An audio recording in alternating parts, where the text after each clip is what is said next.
နားဆင်သူများအားလုံးပဲမင်္ဂလာပါရှင်ဒီကနေ့မှာတော့ကျမတို့ရဲ့ channel ကနေမျက်နှာဖုံးဆိုတဲ့ဇာတ်လမ်းလေးကိုဖတ်ပြတင်ဆက်ပေးမှာပဲဖြစ်ပါတယ်ရှင်တိတ်ဆိတ်နေတဲ့ရုံးခန်းကျဲကြီးရဲ့မှာတော့ကွန်ပျူတာကီးဘုတ်ကိုခက်သက်သက်ရိုက်ခတ်နေတဲ့အတန်ကလွဲပြီးတော့တခြားဘာဆူညံတမ်းမှရှိမနေပါဘူးပရင်းပေါက်မှချက်ကြီးများနေတဆင်မြင်နေရတဲ့ရန်ကုန်မြို့ရဲ့ညရှုခင်းကမီးရောင်စုံများနဲ့လင်းလည်နေပေမဲ့လက်ရဲ့စိတ်အစဉ်ကတော့အဲ့အလင်းရောင်များနဲ့အလန်းကွာဝေးလာတဲ့အထီးကျန်မှုကပါလေးထဲမှာသာလွင်မျောနေခဲ့အာယူကြည့်လိုက်တော့ည၈နာရီထိုးနေပြီဖြစ်တယ်။လက်ကတက်ပြင်းရှည်ကြီးတစ်ချက်ကိုချလိုက်ပြီးတော့ပင်ပန်းရွက်နေတဲ့မျက်လုံးများကိုလက်ချောင်းများနဲ့ညှင်းသားစွာပို့သလိုက်တယ်။သူမအသက်28နှစ်အရွယ်အထိရေစာတယောက်မှမရှိဘူးသေးပဲ။အချီအေးမှကန်ခီနေသူတူဖြစ်ပါတယ်။သူမရဲ့ဘဝတစ်လျှောက်လုံးမှာတော့အလုပ်ကိုသာပထမဦးစားပေးအဖြစ်သတ်မှတ်ခဲ့ပြီးတော့အခုအချိန်မှလည်းရုံးမှယာရုတိုးရန်အတွက်သာအာယုံစိုက်ပြီးတော့နေမအားညမနာကြိုးစားပန်းစားအလုပ်လုပ်နေခြင်းဖြစ်ပါတယ်။လဲကသူမရဲ့ဖုန်းကိုကောက်ကင်လိုက်ပြီးတော့ Facebook ကိုဖွင့်ကြည့်လိုက်တယ်။ New feed တစ်ခုလုံးမှာတော့သူမရဲ့ကျောင်းနေပဲတငယ်ချင်းများလောက်ဖို့ကိုင်မဲ့ဟောင်းများရဲ့ပုံရိပ်များကပြည့်နေနေတယ်။တချို့ကမင်္ဂလာဆောင်တဲ့ပုံများတချို့ကတော့ခင်မွန်းတဲ့နဲ့အတူရိုက်ထားကြတဲ့ကျင်းနှွယ်ခီးသွားပုံများတချို့ကတော့ချစ်စရာကောင်းတဲ့ရင်သွေးငယ်လေးများကိုပွေ့ချီထားတဲ့ပုံများဖြစ်ကြတယ်။သူမရဲ့ရွယ်သူတငယ်ချင်းများနဲ့အတုတ်တူတငယ်ချင်းအားလုံးဒီပါမှာတော့ကိုယ်ပိုင်မိသားစုဘဝလေးများကိုတိဆောက်ပြီးစီးနေကြပြီဖြစ်တယ်။အဲ့ဒီပုံများကိုကြည့်နေ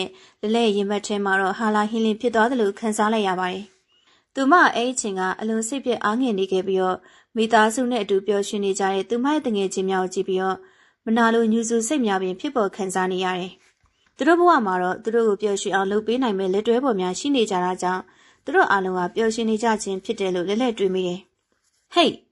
းလဲနေအခုထိမပြန်သေးဘူးလား။ရုံးဆောင်တည်းမှာလှုပ်တော့မလို့လား။ရုပ်ရက်ထွက်ပေါ်လာတဲ့အတန်းကြောင့်လဲလက်ဖြန့်သွားပြီးတော့ဖုန်းကိုအမြန်ချလိုက်ပါတယ်။သူမရဲ့နောက်ကျောဘက်မှာတော့ရှနီသူမှာတော့လှုပ်ဖို့ကင်ပဲတူဖြစ်တယ်။သူကလဲရဲ့ပခုံးကိုပုတ်ပြီးတော့ပြုံးဆက်ဆနဲ့ကြည့်နေတယ်။ပြန်တော့မှာပါ။အလုတ်လေးနဲ့လက်ဆက်သက်နေလို့လေ။လဲကအပြုံးတုတစ်ခုကိုဖန်တီးပြီးတော့ပြန်ဖြေလိုက်ပါတယ်။လှုပ်ဖို့ကင်ပဲကလဲရဲ့စပွဲပေါ်ရှိကော်ဖီခွဲအလွတ်များနဲ့ဖျို့ဖျဲဖြစ်နေတဲ့စာရွက်စာတမ်းများကိုကြည့်ပြီးတော့ခေါင်းခါလိုက်တယ်။နေရလေဟာအလုတ်ကြီးပဲဖိလို့မနေပါနဲ့။နေ့တက်ကလည်း28နေတဲ့ရောက်နေပြီနော်။ရီစားလေးပါလေးထားဖို့လဲစဉ်းစားအောင်လေ။ငါမှတော့နေ့ကိုကြည့်ပြီးတော့တနာတော့လာပြီ။ငါမှရီစားရှာဖို့အချိန်မှမရှိတာဟာ။ပြီးတော့ဘယ်ကနေသွားရှာမှာလဲ။လဲကညီးတွားလိုက်ပါတယ်။အဲ့ဒီခါမှာတော့လှုပ်ဖို့ကင်မဲကရှိမော်ကြီးနဲ့ခစ်ကြီးကတိုးတက်နေပြီလေလဲ။နင်တကယ်ရီစားထားခြင်းနဲ့ဆိုရင်လေ။ဒေအက်တွေပိုင်းသုံးကြည့်ဖို့လဲငါနောက်ပြောင်ပြီးအကြံပေးခြင်းနဲ့ဟာ။လဲကအဲ့ဒီစကားကိုကြားပြီးတဲ့နောက်မှာတော့မျက်မှောင်ကျုပ်သွားပါတယ်။သူမလိုရိုးရဆန်ဆန်နေထိုင်တဲ့သူတယောက်အတွက်တော့အွန်လိုင်းမှာတဆင့်လူစိမ်းတယောက်နဲ့ချစ်သူဖြစ်ရန်ဆိုဒီမှာတော့လုံးဝမဖြစ်နိုင်တဲ့ကိစ္စတစ်ခုလို့ထင်မှတ်ထားခဲ့တယ်။ဒါပေမဲ့အဲ့ညာလှုပ်ဖို့ကံမဲ့စကားကလဲရဲ့နှလုံးသားထဲမှာတော့မျိုးစစ်တစ်ခုလိုပဲအမြင့်တွယ်သွားခဲ့လေ။အဲ့ဒီညင်းနဲ့ပိုင်းလဲကသူမရဲ့တိုက်ခန်းလေးထဲမှာတော့တယောက်တည်းရောက်ရှိနေပါတယ်။အခန်းတစ်ခုလုံးကတိတ်ဆိတ်နေပြီးတော့နေရကနိုင်မှစက္ကန့်တန်သွားတန်တစ်ကလွဲပြီးတော့တခြားအတန်မရှိဘူး။လဲကရေချိုးပြရဲ့နောက်မှာတော့ကရင်ပေါ်မှာလဲလျောင်းနေပေမဲ့အိမ်မပြောနိုင်ပဲဖြစ်နေပါတယ်။ရုံးမလှုပ်ဖို့ကံပဲပြောခဲ့တဲ့TTSဆိုတဲ့စကားလုံးကသူမရဲ့ခေါင်းထဲမှာပက်တင်ထက်နေတယ်။နောက်ဆုံးမှာတော့လဲရဲ့အထီးကျန်မှုနဲ့အချစ်ခံခြင်းနဲ့ဆန္ဒများရရွမှုများကိုအနိုင်ယူသွားခဲ့ပါတယ်။ညဘက်အချိန်မှာတော့လဲကသူမရဲ့စမတ်ဖုန်းကိုယူပြီးတော့အွန်လိုင်းချစ်သူရှာတဲ့ TTS တစ်ခုကိုစမ်းသပ်ဒေါင်းလုဒ်ဆွဲလိုက်ပါတယ်။အမောင်တူထဲမှာတော့ဖုန်းစရင်မှာထွက်ပေါ်လာတဲ့အလင်းရောင်ကလဲရဲ့မျက်နှာပေါ်အေးစစ်စစ်ကြောက်ရောက်နေပါတယ်။အဲ့ကိုဖွင့်လိုက်တဲ့နေ့တပြိုင်နက်သူမရဲ့အနီးတစ်ဝိုက်မှာရှိနေတဲ့အမျိုးသားများရဲ့ဓာတ်ပုံများနဲ့ကိုရီအချက်လက်များကစခရင်ပေါ်မှာအစီအကျလာတယ်။လဲကစိတ်လှုပ်ရှားစွာနဲ့ဖုန်းစခရင်ကိုဘယ်ဘက်ကိုတစ်ခါညာဘက်ကိုတစ်ခါဆက်တိုက်ဆွလုပ်နေပါတယ်။တချို့သောပုံစံများတော့သူမသဘောမကျသလိုတချို့ကလည်းအလွန်ပင်ဟန်ဆောင်ထားတဲ့ကဲ့သို့ခံစားနေရတယ်။ဒီထဲမှာတကယ်စိတ်ချယုံကြည်ရတဲ့သူရှိပါမလား။ငါအတွက်ဖူးစာရှင်အစ်စ်မှန်ရောပါပါမလား။လဲကအဲ့ကိုဆက်လက်အသုံးပြုနေနဲ့ရုတ်တရက်ခလင်းစံနဲ့ဒါပေမဲ့လေးနဲ့တဲ့ဆုံးဖြတ်ချက်တစ်ခုတော့သူမကိုသူမကတိပြုလိုက်ပါတယ်။သူမကန်ကျမရဲ့အမှတ်လက္ခဏာတစ်ခုကိုလိုအပ်နေကြောင်းကိုမမေကူကူပြောလိုက်ပြီးတော့သူမထံပထမဆုံးစာစတင်ပို့လာမဲ့သူကသူမရဲ့ဘဝမှာလိုအပ်နေတဲ့အဲ့လူသားပင်ဖြစ်ရမယ်လို့ဆုံးဖြတ်ချက်ချလိုက်လေ။တောင်းဆိုထားတဲ့ကန်ကျမအမှတ်လက္ခဏာလေးကပြတ်သားပေးပါ။ငါ့ချီကိုအရင်ဆုံးစာပို့တဲ့သူတော့ငါရဲ့ဖူးစာရှင်ဖြစ်ငါလက်ခံပါမယ်လို့လက်ကတီတူရေရွတ်လိုက်တယ် အဲ့နောက်မှာတော့သူမဖုံးကိုရင်ဘတ်ပေါ်တင်ထိုင်နဲ့မျက်လုံးများကိုမိတ်ပြီးတော့စောင့်စားနေလိုက်ပါတယ်။အချိန်များတိတ်ဆိတ်မှုများကြားမှာနေကွေးစွာကုန်းဆုံးနေတယ်။9မိနစ်10မိနစ်15မိနစ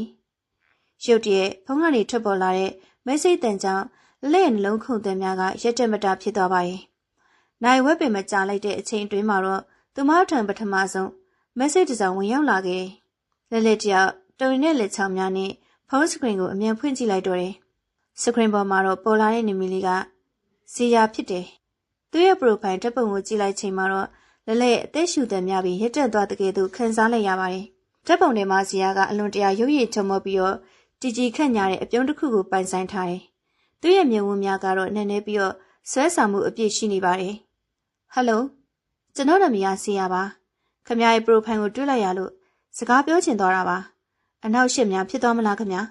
။လက်ကအဲ့ဒီမက်ဆေ့လေးကိုကြည့်နေအလူလူနေနဲ့မျက်နှာပေါ်မှာတော့အပြုံးတစ်ခုပေါ်လာပါတယ်။ကန်ကျမရဲ့အမက်လက္ခဏာကသူမကိုအိမ်များလောက်မြင်မြင်ဆဆန်အပြေးပေးလိမ့်မယ်လို့သူမလုံးဝမျှော်လင့်မထားခဲ့ပါ။လက်ကလည်းအားတက်ပြီးတော့ပြန်လဲစာပို့လိုက်တော့တယ်။အဲ့ဒီညာသူတို့နှစ်ဦးရဲ့စကားပြောဆိုမှုကအလွန်ချုံးမွေပြီးတော့အပြန်လည်နားလည်မှုအပြည့်အဝရှိခဲ့တယ်။စီယာရဲ့စကားပြောဟန်ကရင်ကျေးသိမ်မွေပြီးတော့ဆွဲဆောင်မှုရှင်းလွန်းလာပါတယ်။အန်အောစရာကောင်းဒီမှာတော့စီယာနေထိုင်တဲ့နေရာနဲ့လဲနေထိုင်တဲ့နေရာကတိတ်ပြီးမကွာဝေးကြောင်းကိုသိလိုက်ရခြင်းပဲ။ကျွန်တော်တို့နေရာချင်းကလည်းနီးနီးလေးပဲဆိုတော့လေကျွန်တော်တို့အပြင်မှာတစ်ခါလောက်တွေ့ကြရင်ကောင်းမလား။ကော်ဖီလေးအတူတူတောင်းရင်နဲ့စကားပြောကြတာပေါ့လို့စီယာကရဲဝင့်စွာနဲ့ဖိတ်ခေါ်လိုက်ပါတယ်။လက်ကတော့အွန်လိုင်းမှာလူစင်းတယောက်နဲ့တွေ့ဆုံရန်အတွက်အနှဲငယ်တွန်းဆုံနေပေမဲ့သူမရဲ့နှလုံးသားထဲရှိဆွဲဆောင်ခံရမှုကတော့ပုံမကြီးမားနေတယ်။ဒါပေမဲ့သူမရဲ့ဘေးကင်းလုံခြုံရေးအတွက်တော့ဂရုစိုက်နေတဲ့အနေနဲ့လက်ကစီယာနဲ့အပြင်မှာလူချင်းတွေ့ဆုံရန်အတွက်သဘောတူလိုက်ပေမဲ့လည်းလူစီကားတဲ့နေရာမျိုးမှာသာတွေ့ဆုံရန်အတွက်သတ်မှတ်ခဲ့ပါတယ်။ကောင်းပါပြီ။ကျမတို့မျိုးထဲမှာနမကြီးကော်ဖီဆိုင်တစ်ဆိုင်မှာတွေ့ကြတော့ပေါ့လို့လက်ကအဖြေပေးလိုက်တော့တယ်။ဖုန်းကိုချလိုက်ချိန်မှာတော့လက်ရဲ့ရင်ဘတ်ထဲမှာတော့တခါမှမခံစားဘူးတဲ့ရင်ခုန်တဲ့အစ်စ်များကအဆက်မပြတ်တိတ်တိတ်မြည်ဟင်းနေလိပြီ။နေပေါင်းများစွာတကားပိတ်ထားခဲ့တဲ့သူမရဲ့နှလုံးသားအင်္ဂလိပ်ကိုတော့ဇီယာဆိုတဲ့အမျိုးသားတူကထိတ်တင်အဲ့မှာတဆင်ရုတ်တရက်ဝင်ရောက်လာခဲ့ပြီဖြစ်ပါတယ်။ဒါပေမဲ့ဒီလက်ပါတဲ့စတင်တွေ့ဆုံမှုရဲ့နောက်ွယ်မှာတော့သူမရဲ့ဘဝကိုငရဲတွင်သို့တွန်းချပစ်မဲ့ကြောင်မဲ့ဖွယ်ရမုန်တိုင်းကြီးတစ်ခုကလည်းအသင့်ကိုစောင့်ကြနေတာကိုတော့အချစ်တစ်ကိုမျောလင့်နေတဲ့အဲ့ဒီထီးချံမင်းကလေးတယောက်အတွက်လုံးဝကိုကြိုတင်မသိရှိနိုင်ခဲ့ဘူးပေါ့။စနေနေ့ရဲ့နနဲ့ခင်နေအောင်ကြီးကလက်ရဲ့အိမ်ခန်းပရင်ပါမနေတဆင်အခန်းတွင်းကိုဖျားကြနေပါတယ်။တာမန်အားဖြင့်ဆိုရင်တော့ဒီအချိန်ဒီအိယာထဲမှာလူလိမ့်နေတက်တဲ့လဲတယောက်ဒီကနေ့မှာတော့နနဲ့6နာရီလေးကနိုးကြတွက်ကြနေခဲ့တယ်။အเจ้าမှာတော့ဒီကနေ့မှာတော့ဒီတင်အမတဆင်တီးကျွမ်းခဲ့တဲ့ဇီယာနဲ့ပထမဆုံးအကျင့်အပြင်မှာလူချင်းတွဲဆုံမဲ့နေဖြစ်တာပါ။မန်ဒင်ကိုရှေ့မှာထန်နေလက်ကမမိကိုမမိမန်ထဲမှာအကျဉ်းကြီးပြန်ကြည့်နေမိတယ်။မိတ်ကပပကြီးကြီးလေးလင်းချဲထားပြီးတော့နှကန်းနီပန်းသွေးရောင်လေးကိုလည်းစိုးထားပါတယ်။အဝိဇ္ဇာရွေးချယ်ရမှာတော့ရုံးဝစ်ဆုံလို့အရန်မလေးနဲ့လွန်အိမ်လေးဝစ်ဆုံလည်းအရန်မပေါ့ပါလို့နဲ့အပြာနှွေရောင်ကောင်းဝင်လေးကိုရေးချွဲဝစ်ဆင်ထားတယ်။သူမရင်ဘက်ထဲမှာတော့လေးပြလေးများပြင်တန်းနေတဲ့ကဲ့သို့ပဲတစ်ဖြက်ဖြက်လှူရှားခုန်ပေါက်နေပါတယ်။အိုးငါဘလို့ဒီလောက်တောင်မှရှင်ခုန်နေရတာလေ။အွန်လိုင်းကနေစကားပြောမှုတာရှက်ပိုင်းလေးပဲရှိသေးရအောင်။တကယ်လို့အပြင်မှာတွေ့တဲ့အခါဓာတ်ပုံတွေကလို့မဟုတ်ပဲတခြားစီဖြစ်နေတော့။အိုး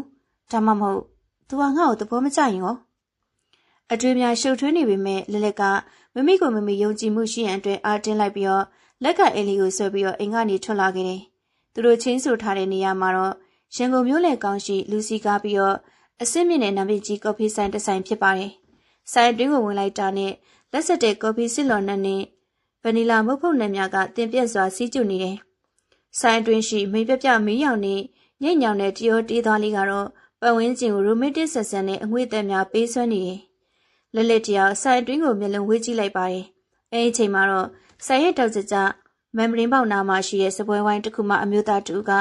မတ်တရက်ပြီးတော့သူမလက်လန်းပြလိုက်ပါတယ်။လက်ရဲ့ခြေလမ်းများရက်တန့်သွားပြီးတော့အသက်ရှူရမီမိလျော့သွားတဲ့ကဲ့သို့ခံစားလိုက်ရတော့တယ်။အဲဒီမျိုးသားမှာတော့စီရပါ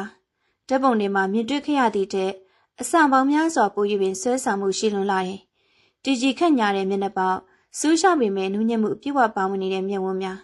တရက်စွာဖြည့်တင်ထားတဲ့စပင်းနဲ့ခနာကိုအချိုးစားပြည့်ပြည့်ကြည်လင်မှုတို့ကသူ့ကိုလူအုပ်ကြမှချင်းထွက်ဆင်းနေစေတယ် လက်လက်အနေနဲ့သူဟာတပ်ပုံထဲမှာသာမော်ဒယ်တယောက်လိုချုံမော့နေရလို့ထင်မှထားခဲ့ပေမဲ့တကယ်လက်တွေ့အပြင်မှာတော့မြင်တွေ့လိုက်ရချိန်မှာပဲဆရာကနိုင်ငံခြားမှပြန်လာတဲ့မင်းသားတစ်ပါးလိုပဲအလွန်တရာပြည့်ပြည့်စုံနေလို့တွေ့လိုက်ရပါတယ်လက်လက်မူလာရင်ကျွန်တော်ဆရာပါဆရာရဲ့ခန့်အော်ချူတာတဲ့အတန်ကလက်လက်ရဲ့နားအာယုံကိုရိုက်ခတ်လာပါတယ်သူကပြုံးရွှင်စော်နဲ့လက်လက်အတွေ့ထိုင်ကုန်တစ်ခုကိုဆွဲထုတ်ပေးလိုက်တယ်သူ့ရဲ့အပြုမူကအလွန်ရင်ကျေးတိမ်မွေ့ပြီးတော့ဂျန်တမန်ဆင်လာတယ်ဟုတ်ကဲ့ပါ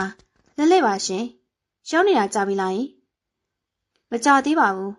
းလက်လက်ဝင်လာတွေကကျွန်တော်ချက်ချင်းမှတ်မိပါတယ်တပ်ပုံတွေကတဲ့အပြင်မှာပို့ပြီးလာတာပဲလို့ဆရာကလက်လက်ရဲ့မျက်လုံးမြောက်ကိုတက်တဲ့စိုက်ကြီးနဲ့ရဲဝင်းစွာချီးကျူးလိုက်ပါတယ်အဲ့ဒီစကားကြောင့်လက်လက်ရဲ့ပါးပြင်းတစ်ဖက်ကပန်းရောင်တန်းသွားပြီးတော့နှလုံးခုန်တမ်းများလည်းမြန်ဆန်လာတယ်တက်တက်လုံးအလုံးနဲ့သာအချိန်ကုန်ခဲ့ပြီးတော့ယောက်ျားလေးများရဲ့ချီးကျူးစကားကိုမခံရဘူးတဲ့လက်လက်အတွက်တော့ဒီအချိန်ကအိမ်မက်တစ်ခုလိုပဲချုံမိန်လွန်းနေပါတယ်ကော်ဖီနီကိတ်မုတ်များရောက်လာပြီးတဲ့နောက်မှာတော့သူတို့လူရဲ့စကားဝိုင်းကပုံမအသက်ဝင်လာခဲ့တယ်ဆရာကစကားပြောအလွန်ကောင်းသူဖြစ်တယ်သူကလက်လက်ရဲ့အလုပ်ကြောင့်ဝါသနာများအကြောင်းကိုစိတ်ဝင်စားမေးမြန်းပြီးတော့တေချာနားထောင်ပေးတယ်လက်လက်စကားပြောနေချိန်မှာတော့သူ့ရဲ့မျက်ဝန်းများကလက်လက်ရဲ့မျက်နှာပေါ်မှာတခဏမျှပြီးခွာမသွားပဲနဲ့အပြည့်ဝအာယုံစိုက်ထားတယ်ကျွန်တော်ကတော့လေကိုပိုင်စီပွားရေးလုပ်ငန်းလေးလုပ်နေတာပါအလုပ်တွေအများများနေတော့အချင်းရေးကိုအချင်းမပေးနိုင်ခဲ့ဘူးလေဒါပေမဲ့လက်လက်ရဲ့ပရိုဖိုင်ကိုတွေ့လိုက်ရတဲ့အချိန်မှာတော့ကျွန်တော်ရဲ့အချင်းတွေကိုပေးချင်တဲ့သူတယောက်ကိုရှာတွေ့သွားပြီလို့ခံစားလိုက်ရတယ်ဗျ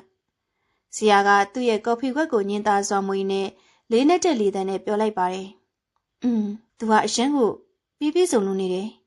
ရုပ်ရည်စကားပြောဆိုပုံအလောက်ကိုင်းအရာအလုံးကအပြစ်ပြောစရာမရှိဘူးငါလိုတာမန်မိန်းကလေးတယောက်ကိုသူကတကယ်ပဲစိတ်ဝင်စားနေရလားဒါမှမဟုတ်ငါပဲစိတ်ကူးပြင်လို့နေရလားပထမဆုံးတွေးဆုံမှုကအလွန်တရာအောင်မြင်ခဲ့ပါတယ်အချိန်များမြင်သူကုံဆုံးသွားမှတ်မိလက်လက်တတိမထားမိခဲ့ဘူးဆိုင်နေကနေထွက်လာချိန်မှာတော့ဇီယာကလက်လက်ကိုကားနဲ့အိမ်ထိကိုလိုက်ပို့ပေးခဲ့တယ်ဒီနေ့အတွက်အရန်ကိုကျေးဇူးတင်ပါတယ်ဇီယာတကယ်ကိုပျော်စရာကောင်းတဲ့အချိန်လေးတွေပါပဲလက်လက်ကကားပေါ်မှာဆင်းကာနီမှာတော့ပြုံးလျက်နှုတ်ဆက်လိုက်ပါတယ်ကျွန်တော်ကပို့ပြီးတော့ကျေးဇူးတင်ရမှာပါနောက်ရက်တွေမှာလည်းလေကျွန်တော်တို့ထပ်ပြီးတွေးကြမယ်မို့လားလ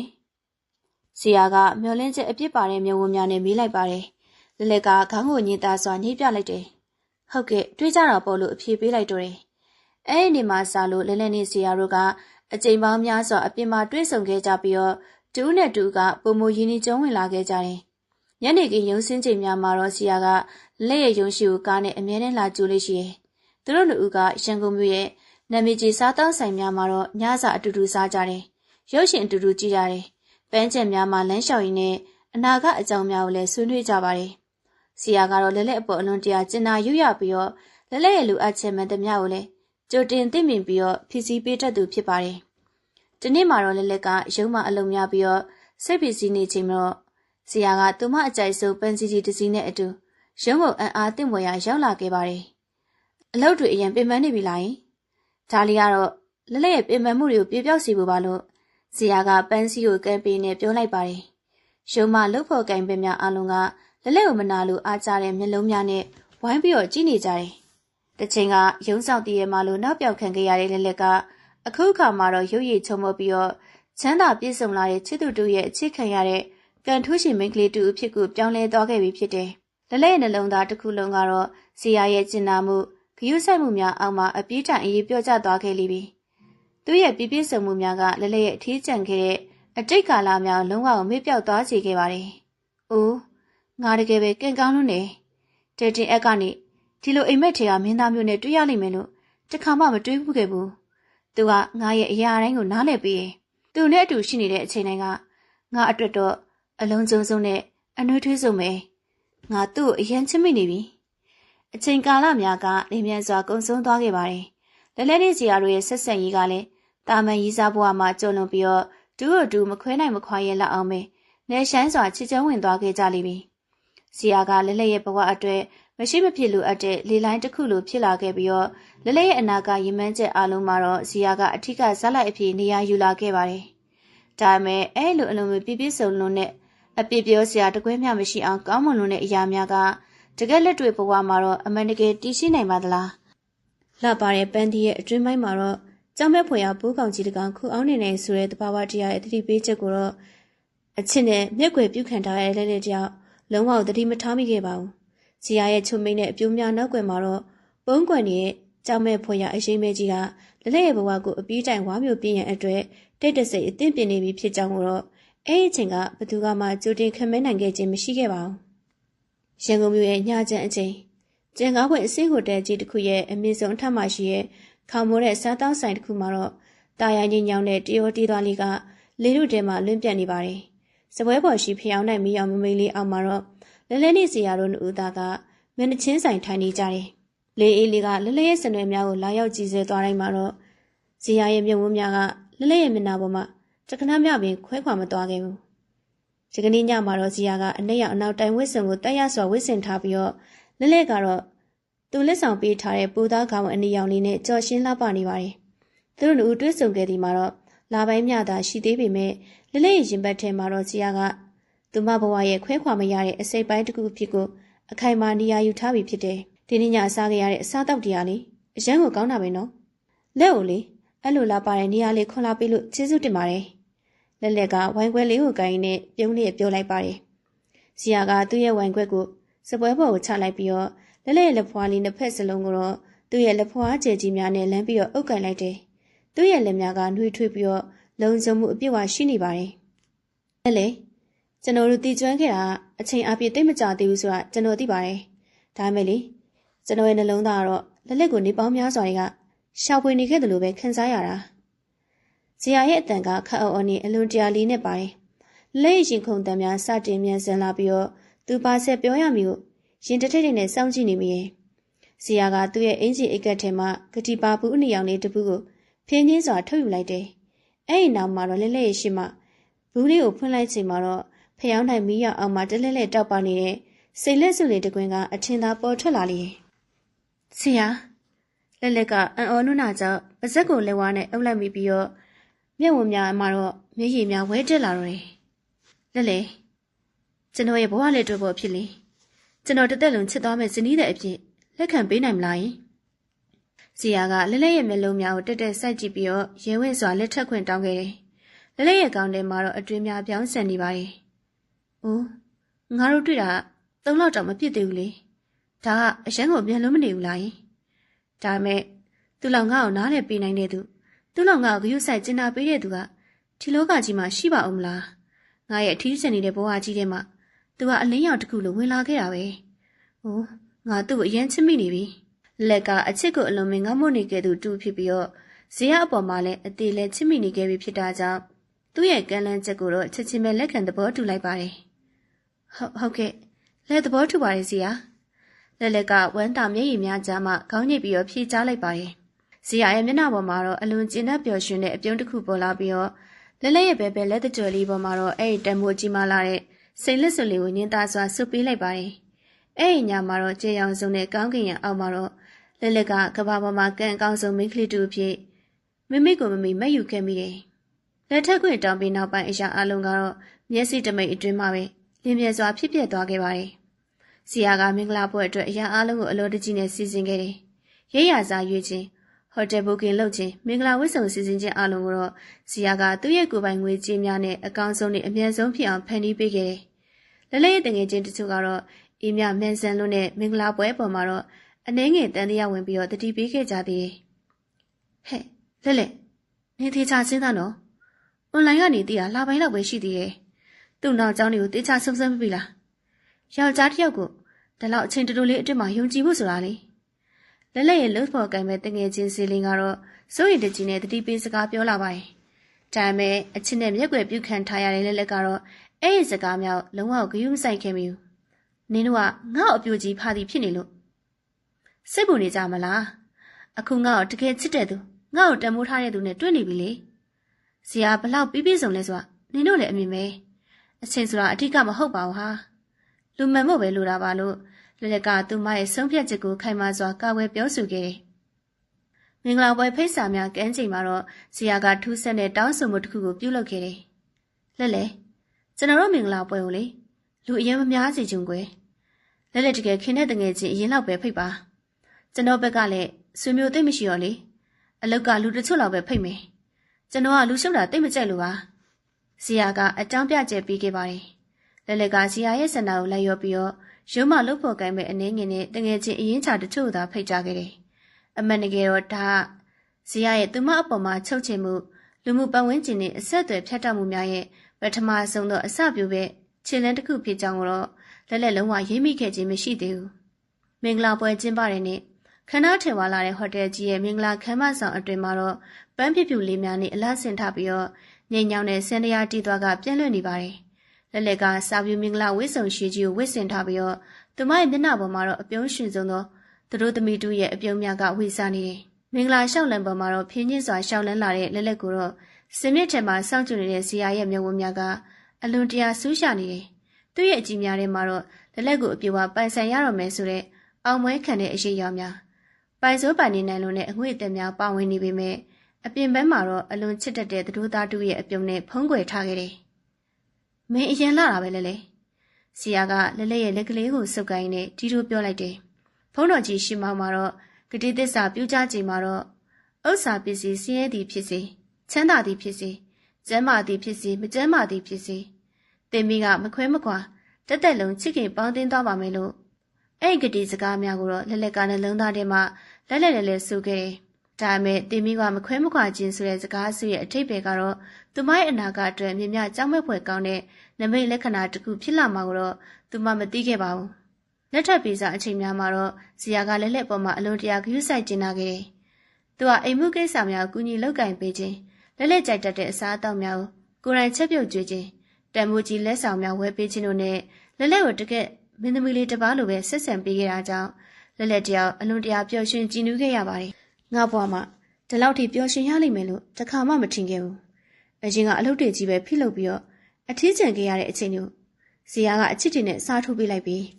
းသူကငါ့အတွက်တော့ဖျားသခင်ကပေးသနာလိုက်တဲ့လက်ဆောင်တစ်ခုပဲ။ညပဲအိယာဝင်ချိန်တိုင်းမှာတော့ဇီယာရဲ့ကြဲပြန့်တဲ့ရင်ခွင်ထဲမှာခုအောင်ရင်နဲ့လက်လက်တယောက်လုံခြုံနှွေးထူမှုများအပြည့်အဝခံစားခဲ့ရတယ်။လင်းမြန်တို့နဲ့အီလက်ထက်ပွဲကတော့သူမရဲ့ဘဝအတွက်အမတ်ကန်ဆုံးသောရွေးချယ်မှုဖြစ်တယ်လို့သူမယုံကြည်ခဲ့တယ်။ဒါပေမဲ့ဇီယာရဲ့ဖုံးကွယ်ထားတဲ့မျက်နှာဖုံးအစစ်မှန်ကအချိန်ကြာလာသည်နှင့်အမျှတဖြည်းဖြည်းချင်းကွာကျလာတော့မှဖြစ်ပြီးတော့ဒီလက်ပါတဲ့အိမ်တောင်တဲ့ဘဝအစပြုမှုကတော့မကြမီမှာတော့လက်လက်အတွက်အသက်လူထွက်ပြေးရမယ်သွေးထဲတန်ရုံငရေကန်ကြီးတစ်ခုရဲ့အဖြစ်ကိုပြောင်းလဲသွားတော့မှဖြစ်ကြောင်းကိုတော့ပျော်ရွှင်မှုလိုင်းတဘိုးများအောက်မှာနေမိုးနေတဲ့သူတို့သမီးအသစ်ဆက်ဆက်လေးကလုံးဝမရေးမိခဲ့ပါဘူး။လက်ထပ်ပြီးစားပထမဆုံးတလတာကာလကတော့လက်လက်အတွဲနှက်ပြေ6ထပ်သို့ရောက်နေတကယ်သူပဲအလွန်တရာတာယာချုံမိန်လွန်းလာတယ်။ဇီယာရဲ့ကြီးမားကျယ်ဝင်ပြီးတော့ခင်မီလက်ပါတဲ့ထပ်တက်ကြီးထဲမှာတော့သူမတော့တကယ်ကိုမိဖုရားလေးတစ်ပါးလိုပဲနေထိုင်ခဲ့ရတယ်။မနေ့နိုးလာရင်တော့အိယာထက်ကိုရောက်လာတတ်တဲ့ကော်ဖီပူလေးနဲ့နဲ့စာညနေရုံစင်းချိန်တိုင်းမှာတော့အသင်းဆောင်ကျင်နေတတ်တဲ့ဇီယာရဲ့ကားလေးဒီရအားလုံးကတော့လက်လက်ရဲ့ထင်းကျန်ခဲ့တဲ့အတိတ်ကာလများကိုအပြီးတိုင်ဖုံးကွယ်ပြနိုင်ခဲ့တယ်။ဒါပေမဲ့ပြားရဲ့စံကာလကတော့လူမြောက်သွားပြီးတဲ့နောက်မှာတော့ဇီယာရဲ့ချုံမြင်လွန်းတဲ့အပြုတ်မြူများနောက်ွယ်မှာတော့ပုံကွယ်နေတဲ့ကြောက်မဲ့ဖွယ်ရအရေးရောင်များက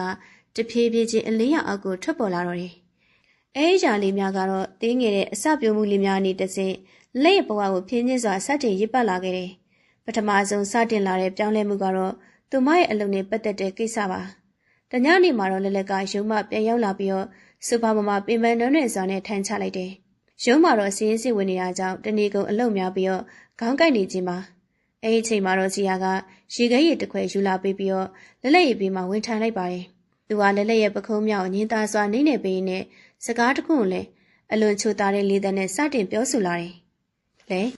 ကိုကြီးအားလေလက်အရန်ကိုပင်ပန်းနေပြီနော်။နေ့တိုင်းဒီလိုပြင်လာတော့မရတော့လေ။ကိုယ့်ရင်ထဲမှာအရန်ကိုမကောင်းကွာ။ဇီယာကစိုးရိမ်တကြီးနဲ့ပြောလိုက်ပါတယ်။ဒီရဲ့ပိုင်းရုံးမှာအလုပ်နေနေများနေလို့ပါဇီယာရဲ့။နောက်အပတ်ဆိုရင်တော့အဆင်ပြေသွားမှာပါ။လေအလုပ်ထွက်လိုက်ပါလား။အဲဒီစကားကြောင့်လက်လက်ရဲ့မျက်လုံးများပွင့်သွားပြီးတော့ဇီယာကိုအံ့ဩစွာနဲ့လက်ကြည့်လိုက်ပါတယ်။ရှင်အလုပ်ထွက်ရမယ်။ဘာဖြစ်လို့လဲဇီယာ။လက်ဒီယာတို့ရောက်ဖို့အတွက်နေပေါင်းများစွာစူးစမ်းခဲ့ရတာလေ။ပြီးတော့လက်ကကိုချစ်တော့ပေါ်ကိုရက်တရာတော့သဘောကျတယ်။လက်လက်ကချက်ချင်းကိုညှင်းဆန်လိုက်ပါတယ်။အဲဒီအချိန်မှာတော့ဇီယာရဲ့မျက်ဝန်းများထဲမှာတော့တခါမှမမြင်ဘူးတဲ့အေးဆက်ဆက်အေးရောင်တစ်ခုရုတ်တရက်ဖြတ်ပြေးသွားတာကိုလက်လက်တတိထားမိလိုက်တယ်။ဒါပေမဲ့မျက်တောင်တစ်ခဏအတွင်းမှာတော့အဲဒီအေးဆက်မှုများပျောက်ကွယ်သွားပြီးတော့သူ့ရဲ့မျက်နှာပေါ်မှာတော့နှူးညံ့တဲ့အပြုံးတစ်ခုကအစားထိုးဝင်ရောက်လာပြန်ပါတယ် ကိုကလေလက်ကိုဆက်ပူလို့ပါကိုတို့မှလူလေးသိမရှိပြည့်စုံနေရပဲလက်ကိုကကောင်းမွန်ထားနိုင်ပါတယ်ကိုကလက်ကိုအိမ်မှာအေးအေးချမ်းလေးပဲနေစေချင်တာလေပြီးတော့ရုံးမှာတခြားယောက်ျားတွေကလက်ကိုဝိုင်းကြည့်နေကြတော့ကိုသဘောမကျဘူးကွာလက်ကကိုတယောက်ထဲပိုင်နေမိမလေးဇီယာကလက်ရဲ့လက်ဖွားလေးကိုနမ်းရှုပ်ရင်းနဲ့အချွတ်တိုက်ပြောဆိုလိုက်ပါတယ်သူကငါ့ကိုတဝင်းတူနေရပဲငါ့ကိုအရင်ချစ်လို့ဂယုဆိုင်လို့ဒီလိုတွေပြောနေတာနေမှာပါလက်ကဇီယာရဲ့ချုံမိလာတဲ့စကလုံးများအောက်မှာတော့အရှိပြောသွားခဲ့ပြီနောက်ဆုံးမှာတော့သူ့ရဲ့ဆန္ဒအတိုင်းအလုံးမထွက်ရန်အတွက်သဘောတူလိုက်ရလေတယ်အလုံးမထွက်လိုက်ခြင်းကတော့သူမရဲ့ကိုယ်ပိုင်လွတ်လပ်ခွင့်နဲ့ပြင်ပကဘာနဲ့ဆက်သွယ်ထားတဲ့တခုတည်းသောကြိုးရန်လေးကိုတော့ကိုယ်တိုင်ဖျက်ထောက်ပြစ်လိုက်ခြင်းဖြစ်ကြောင်းကိုတော့သူမလုံးဝမတွေးခဲ့မိဘူးအလုတ်ကနေထွက်ပြီးတဲ့နောက်ပိုင်းမှာတော့လက်ရဲ့နေ့စဉ်ဘဝကကြီးမားလာတဲ့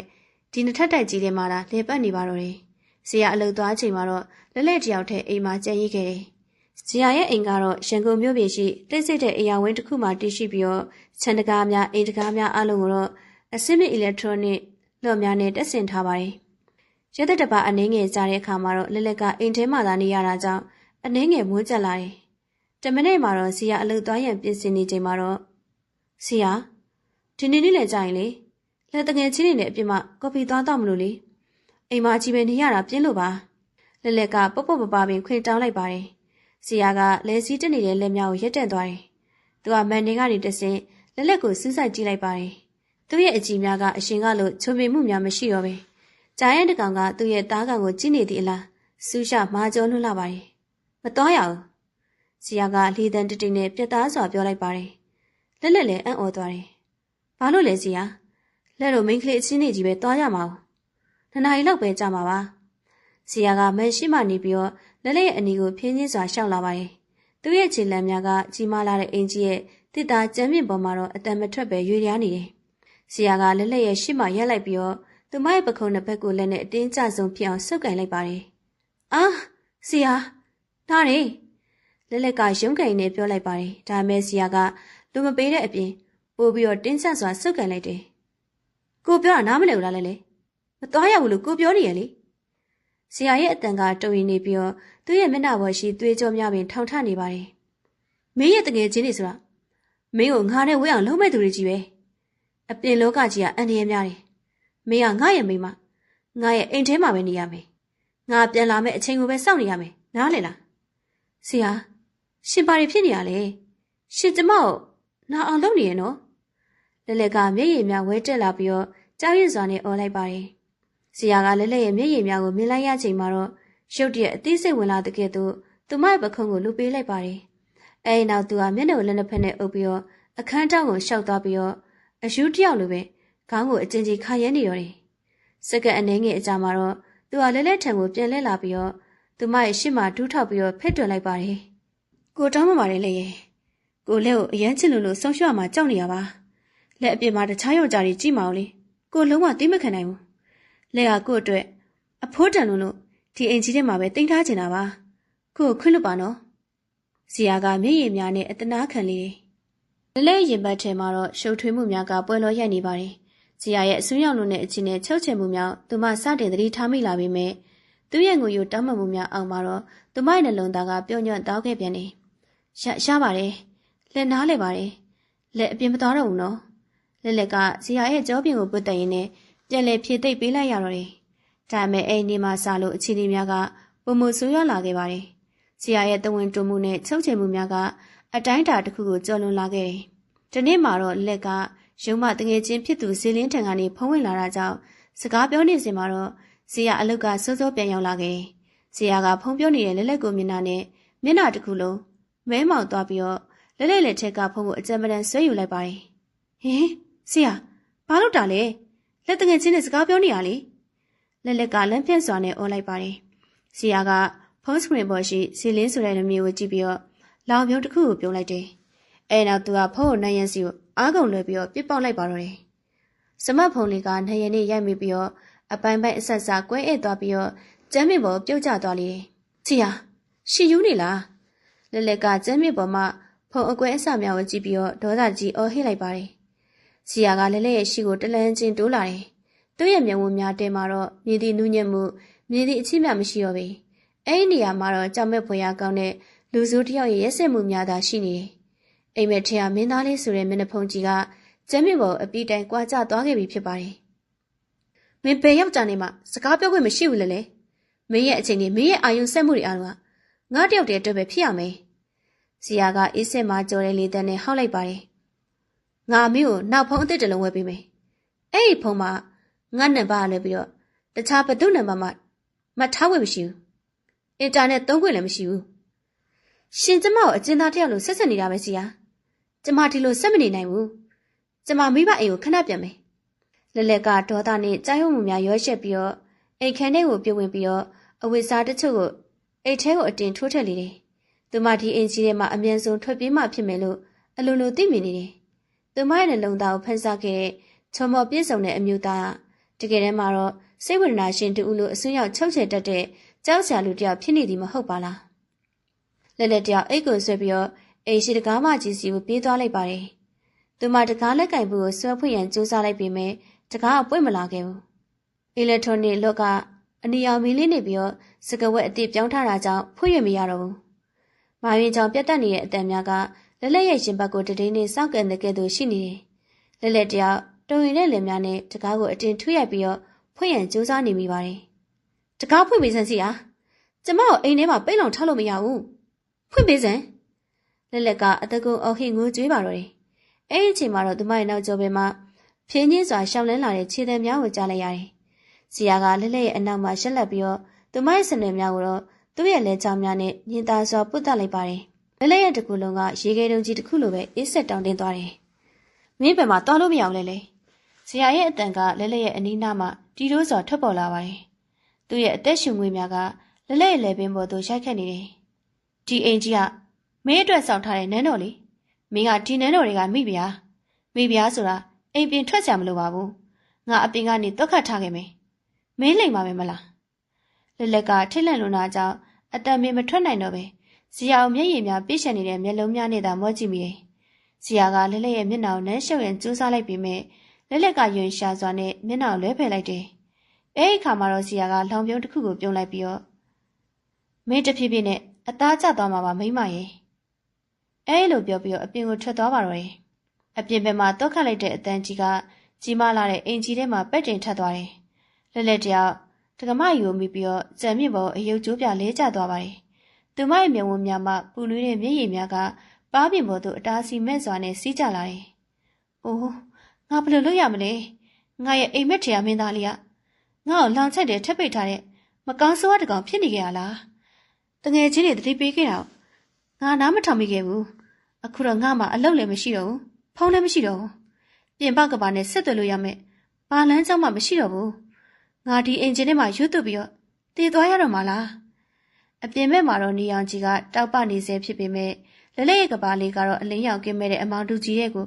အပေးတိုင်ကြာဆင်းသွားခဲ့ပြီဖြစ်ပါတယ်။သူမပိုင်ဆိုင်လိုက်ရတဲ့အိမ်တောင်တဲ့ဘဝကနတ်သမီးပုံမီလေးတစ်ပုတ်မဟုတ်တော့ပဲ။မြည်သည့်အချိန်မှာအဆုံးသတ်မိမှန်ကိုမသိနိုင်တဲ့ချက်လက်ပွဲသစီတရဲ့ဇလန်တစ်ပုတ်အဖြစ်ကိုတရားဝင်ပြောင်းလဲသွားခဲ့ပြီဖြစ်ကြောင်းအေးဆက်နေတဲ့စချင်းကြောက်ကျမ်းမြေမှာငိုကြွနေတဲ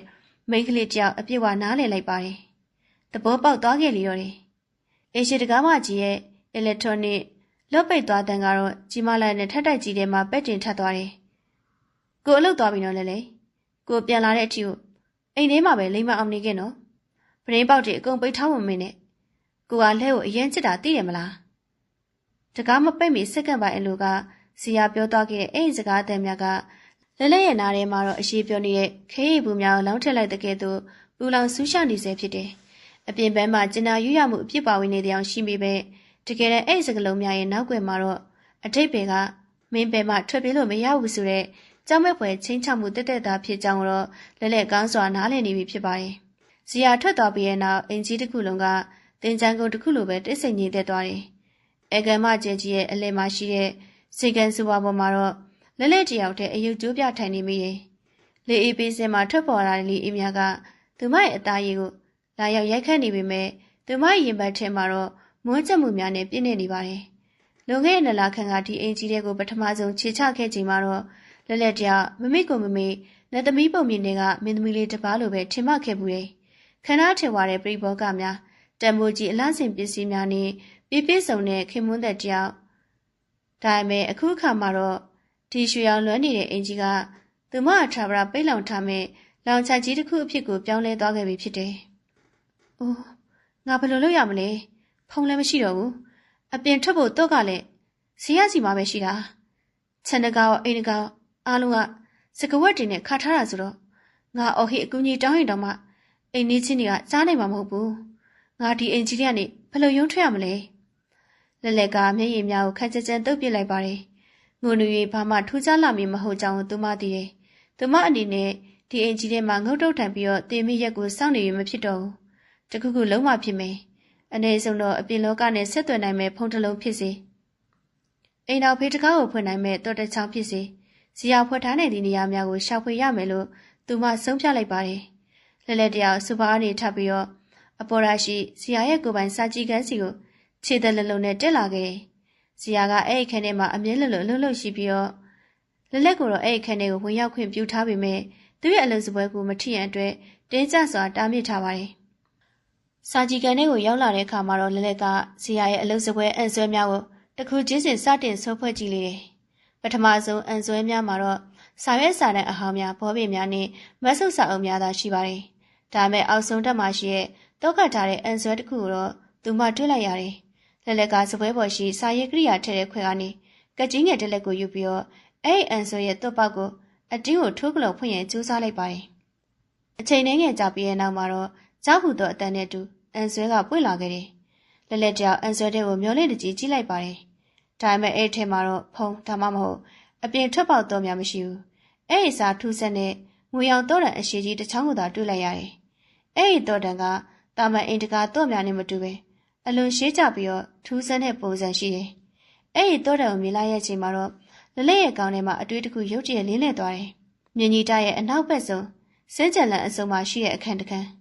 အဲ့အခန်းရဲ့တကားကအမြဲတမ်းကိုတုတ်ခတ်ထားလေးရှိပြီးတော့တခြားအခန်းတကားများနဲ့မတူပဲအလွန်ထူထဲတဲ့တစ်မာသားနဲ့ပြုတ်လုပ်ထားတယ်။လက်ပထမဆုံးအိမ်ကိုရောက်လာခြင်းကတော့အဲ့အခန်းအကြောင်းကိုမေးခဲ့ဘူးတယ်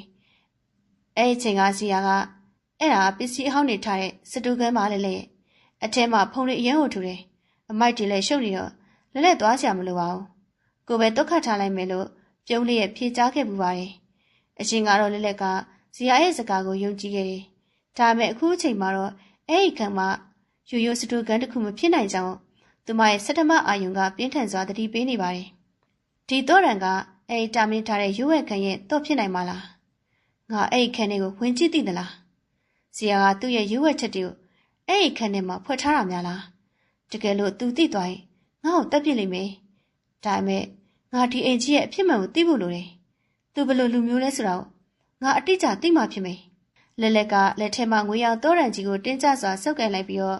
့စာကြည့်ကန်ထဲမှာထွက်ပြီးတော့မြင်ကြီးဓာတ်ကိုဖြင်းချင်းစွာဆင်းလာခဲ့တယ်။သူမရဲ့ခြေလမ်းတိုင်းကတော့အလွန်လေးလံနေပြီးတော့ရှင်ဘတ်တယ်ရှိနှလုံးခုန်တမ်းများကတော့နားထဲမှာတိမ်တိမ်မြည်နေတာအထိကျယ်လောင်လို့နေတယ်။မြင်ကြီးဓာတ်ရဲ့အနောက်ဘက်ဆုံးချင်းစံလန်းကအလွန်မောင်မဲနေပါတယ်။ပရင်းပေါင်များမရှိတာကြောင့်နေကင်းပဲဖြစ်ပေမဲ့လျှက်စင်ပြီးမဖွင့်ထားရင်တော့အရာဝတ္ထုများကိုတဲကွဲစွာမမြင်ရအောင်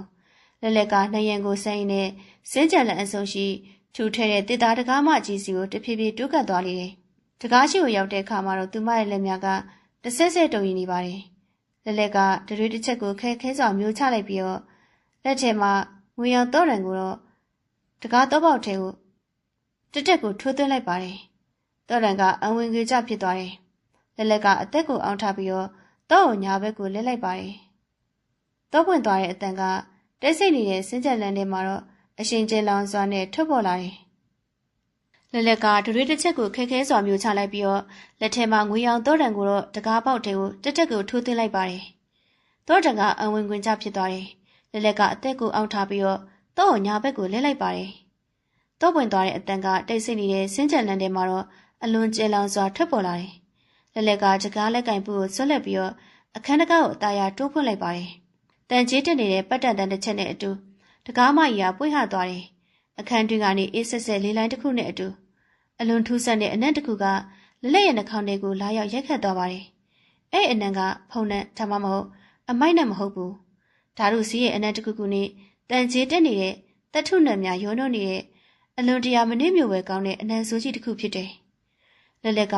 နှာခေါင်းကိုလက်နဲ့အုပ်လိုက်ပြီးတော့ နရရှိမိခလုတ်ကိုဆန်းပြီးဖွင့်လိုက်ပါတယ်။မိကြောင်များလင်းထိန်သွားချိန်မှာတော့လက်လက်ရဲ့မျက်လုံးများပြူးထွက်လူမတာဖြစ်သွားပါတယ်။သူမရဲ့ပါးစပ်မှာထွက်ပေါ်လာမယ့်အော်ဟစ်တန်ကိုတားဆီးရန်အတွက်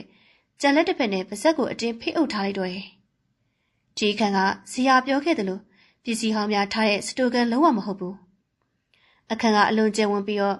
းနရလေးဘက်စလုံးမှာတော့အေယာမဖောပုတ်ကြီးများကိုကတ်ထားတယ်။အဲ့ဒီဖောပုတ်များအပြစ်ကတ်ထားတဲ့အရာများကိုမြင်လိုက်ရချိန်မှာတော့လက်လက်ရဲ့တူများခွေရန်ကျသွားမှတုံလှုပ်သွားရပါတယ်။နိုင်ရန်တစ်ခုလုံးမှာတော့အမျိုးသမီးများရဲ့ဓာတ်ပုံပေါင်းများစွာကိုထိုးပေါက်ကတ်ထားခြင်းဖြစ်တယ်။အဲ့ဒီဓာတ်ပုံများကတာမန်ဓာတ်ပုံများမဟုတ်ပဲလက်လက်နဲ့ကြီးရတော့စတင်တွေးဆုံခဲ့တဲ့တက်တင်အဲချစ်သူရှာတဲ့အဲကနေအမျိုးသမီးများရဲ့ profile ပုံများကိုရိုက်နှိပ်ထုတ်ထားခြင်းဖြစ်ပါတယ်။ဓာတ်ပုံတိုင်းရဲ့အောက်မှာတော့အမျိုးသမီးများရဲ့အမည်အသက်အလောက်ကိုင်နေရလိမ့်စာနဲ့ဇီယာနဲ့စက်တင်စကားပြောခဲ့တဲ့နေဆွဲများကိုအနီရောင်မှကားပြီးနဲ့တေသက်စွာရေးမှထားတယ်။ပိုပြီးကြောင်းဘက်ွယ်ကောင်းသည်မှာတော့ဓာတ်ပုံထဲမှာအမျိုးသမီးတိုင်းရဲ့မျက်လုံးများကိုတော့အနီရောင်မင်းနဲ့ကြက်ချီကအကျဉ်းချင်းချစ်ဆွဲဖျက်ဆီးထားခြင်းပါပဲ။ဓာတ်ပုံတစ်ပုံနဲ့တစ်ပုံကိုလည်းအနီရောင်သွေးမွေးချီကျိုးများနဲ့ပင့်ကုံအိမ်တစ်ခုလိုပဲဆက်သွယ်ထားတယ်။ဖះရေဒါတွေကဘာလဲ။ဒီမိန်းကလေးတွေကဘာတူတွေလဲ။ဇီယာဘာဖြစ်လို့တက်တင်ကမိန်းကလေးတွေရဲ့ဓာတ်ပုံတွေကိုဒီလိုအခန်းထဲမှာရွေ့ကတ်ထားရတာလဲ။လက်လက်တယောက်တဆက်ဆက်တုံနေတဲ့ခြေလက်များနဲ့အခန်းထဲကိုထပ်မံတိုးဝင်သွားလိုက်ပါတယ်။အခန်းရဲ့အလယ်မှာတော့တမဏိနဲ့ပြုတ်လုထားတဲ့ကြီးမားတဲ့စပွဲရှိကြီးတစ်လုံးရှိတယ်။အဲ့ဒီစပွဲပေါ်မှာတော့ခွဲစိတ်ခန့်များမှာသုံးလေးရှိတဲ့တလဲလဲတောက်ပနေတဲ့ခွဲစိတ်သားများကကြီးများတန်နှုတ်များနဲ့လွှားငယ်များကိုတည်တတ်စွာစီးထားတယ်။စပွဲရဲ့တောင်းတနေရာမှာတော့သွေးများစွန့်တင်ခြောက်သွင်းနေတဲ့အဖျော်လက်အိတ်တချို့လည်းပြစ်တင်ထားပါတယ်။ဟာမဖြစ်နိုင်ဘူး။လဲလဲရဲ့အတန်ကလဲချောင်းထဲမှာတိတ်ဆိတ်နေပါတယ်။သူမရဲ့မျက်ဝန်းများမှာမျက်ရည်များကအဆက်မပြတ်စီးကျလာတယ်။စပွဲရဲ့ဘေးရှိမယောင်ဆုံးဗီဒီယိုလေးတစ်ခုအတွင်းကိုလက်လက်လန်းကြည့်လိုက်တယ်။ဗီဒီယိုလေးထဲမှာတော့အလွန်တည်တတ်စွာခင်ကျင်ပြတ်သားထားတဲ့အရာများကလက်လက်ရဲ့အသိစိတ်များကိုလုံးဝပြိုလေးသွားစေခဲ့တယ်။ဗီဒီယိုထဲမှာတော့အမျိုးသမီးလက်ကအိတ်အဟောင်းများငကတစ်ဖက်စီသွေးကများစွန့်တင်နေတဲ့ဆွဲကြိုးများနှကန်းဒီဘူးကွန်များနဲ့ပလတ်စတစ်အိတ်ငယ်လေးများနဲ့တေချာစွာထုတ်ပေါ်လာတဲ့စပင်အခွေလေးများကိုတွေ့လိုက်ရတယ်။အဲ့အပြင်ပလတ်စတစ်အိတ်အကြီးတစ်ခုအတွင်းမှာတော့မတ်ပုံတင်ကပ်ပြားID က9ခုခန့်ကိုလည်းစုပ်ပုံထည့်ထားပါသေးတယ်။လက်လက်တယောက်တူရင်တဲ့လက်များနဲ့အဲ့မတ်ပုံတင်ကပ်ပြားများထည့်ထားတဲ့အိတ်ကိုဖွင့်ပြီးတော့အပေါ်ဆုံးမှမတ်ပုံတင်တစ်ခုကိုယူကြည့်လိုက်ပါတယ်။မတ်ပုံတင်မရှိအမြင်မှာတော့မအေးအေးအောင်အသက်26နှစ်အဲ့ဒီနာမည်နဲ့မျက်နှာကိုတော့လက်လက်ရင်းနှီးနေတယ်လို့ခန်းစားလိုက်ရပါတယ်။ရုပ်တဲလွန်ခဲ့တဲ့6လခန့်က Facebook သတင်းများမှာတော့အုပ်အဲတော်နေဖြစ်ခဲ့တဲ့သတင်းတစ်ခုကိုလက်လက်ပြန်နဲ့တတိယသွားတယ်။ထိတ်ထိတ်အကနေတဆင်းချိန်တွေ့ရန်ထွက်သွားပြီးရဲ့နောက်မှာတော့လန်ခီးမှာပျောက်ဆုံးသွားတဲ့အမျိုးသမီးငယ်ရှင်နေ့တိုင်အလောင်းရှာမတွေ့သေးဆိုတဲ့သတင်းကောင်းစင်များလက်လက်တယောက်လက်ထဲမှာမတ်ပုံတင်ကပ်ပြောင်းလွတ်ချလိုက်ပြီ။ဟင်ဇီယာတာမန်ချုပ်ချစ်တတ်တဲ့ယောက်ျားတယောက်မဟုတ်ဘူး။ तू ဟာထိတ်ထိတ်ကနေမိန်းကလေးတွေကိုမြူဆွဲပြီးတော့ရဲစစ်တက်ဖြတ်နေတဲ့လူသားသမားတယောက်ပဲ။အခုဒီခန်းထဲမှာရှိနေတဲ့ပစ္စည်းတွေအားလုံးကသူတက်ခဲ့တဲ့မိန်းကလေးတွေစီကနေအောင်ပွဲခံအမတ်တရအနေနဲ့ထိန်းထားတဲ့အရာတွေပဲ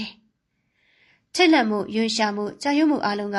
လက်လက်ရဲ့တကူလုံးကိုရေခဲရင်နဲ့ပယ်ဖြန်းလိုက်တဲ့ကဲ့သို့အေးခဲသွားစေတယ်။သူမညချင်းညတိုင်းအတူတူအိတ်ဆက်ခဲ့တဲ့ချုံမိန်တဲ့အနံများကိုဖလဲခဲ့တဲ့အကျွေးမဲ့ယုံကြည်ချစ်မြတ်နိုးခဲ့တဲ့ဒီယောက်ျားတကယ်လက်တွေ့မှာတော့လူသက်ကောင်မကောင်းဆိုးဝါးကြီးတကောင်ဖြစ်နေခဲ့သည်မဟုတ်ပါလား။အဲဒီအချိန်မှာတော့လက်မျက်လုံးကအခန်းတောင်ရှိတီးတဲ့စပွဲငယ်လေးတစ်ခုစီကိုရောက်သွားတယ်။အဲဒီစပွဲပေါ်မှာတော့ဖိုင်ရွယ်အနီရောင်လေးတစ်ခုရှိနေပါတယ်။လက်လက်ကလေးလက်နေတဲ့ခြေလက်များနဲ့အဲဒီစပွဲစီကိုရှောက်သွားပြီးတော့ဖိုင်ရွယ်ကိုဖွင့်ကြည့်လိုက်တယ်။ပထမဆုံးစာမျက်နှာမှာတော့လက်ရဲ့တေတေအဲပရိုဖိုင်ပုံကြီးကိုကတ်ထားပါတယ်။အောက်မှာတော့လက်ရဲ့အမည်အလောက်ကိုင်ရုံလိပ်စာနေ့စဉ်ရုံသွားရုံပြန်အချိန်စရာများကိုအသေးစိတ်ရေးမှတ်ထားတယ်။သူမနဲ့ဇီယာမတွေ့ဆုံမိကြတဲ့ကဇီယာကသူမကိုနောက်ရောက်ခံလိုက်ပြီးတော့အချက်လက်များစူးစောင်းနေခဲ့ခြင်းဖြစ်တယ်။စာမျက်နှာရဲ့အောက်ဆုံးမှာတော့အနီရောင်မှာကပြီးနဲ့စာကြောင်းတစ်ကြောင်းကိုလည်းကြီးမားစွာရေးသားထားပါတယ်။ပြစ်မှတ်နံပါတ်6အိမ်တော်ရှိမအဖြစ်သိမ်းစီရန်ပုံကင်လာပါကစီရင်ရန်အဲ့ဒီစာကြောင်းကိုဖတ်လိုက်ရချိန်မှာတော့လက်လက်ရဲ့တူများလုံးဝကိုခွေရန်ကျသွားပြီးတော့ကျမ်းမြေပေါ်ဘုံကနေလဲကျသွားတော့တယ်။သူမကလည်းအခြားသောအမျိုးသမီးများကဲ့သို့ပဲဇီယာရဲ့သားကောင်တစ်ကောင်သာဖြစ်တယ်။ဒါပေမဲ့ သူမကိုချက်ချင်းမတတ်သေးပဲ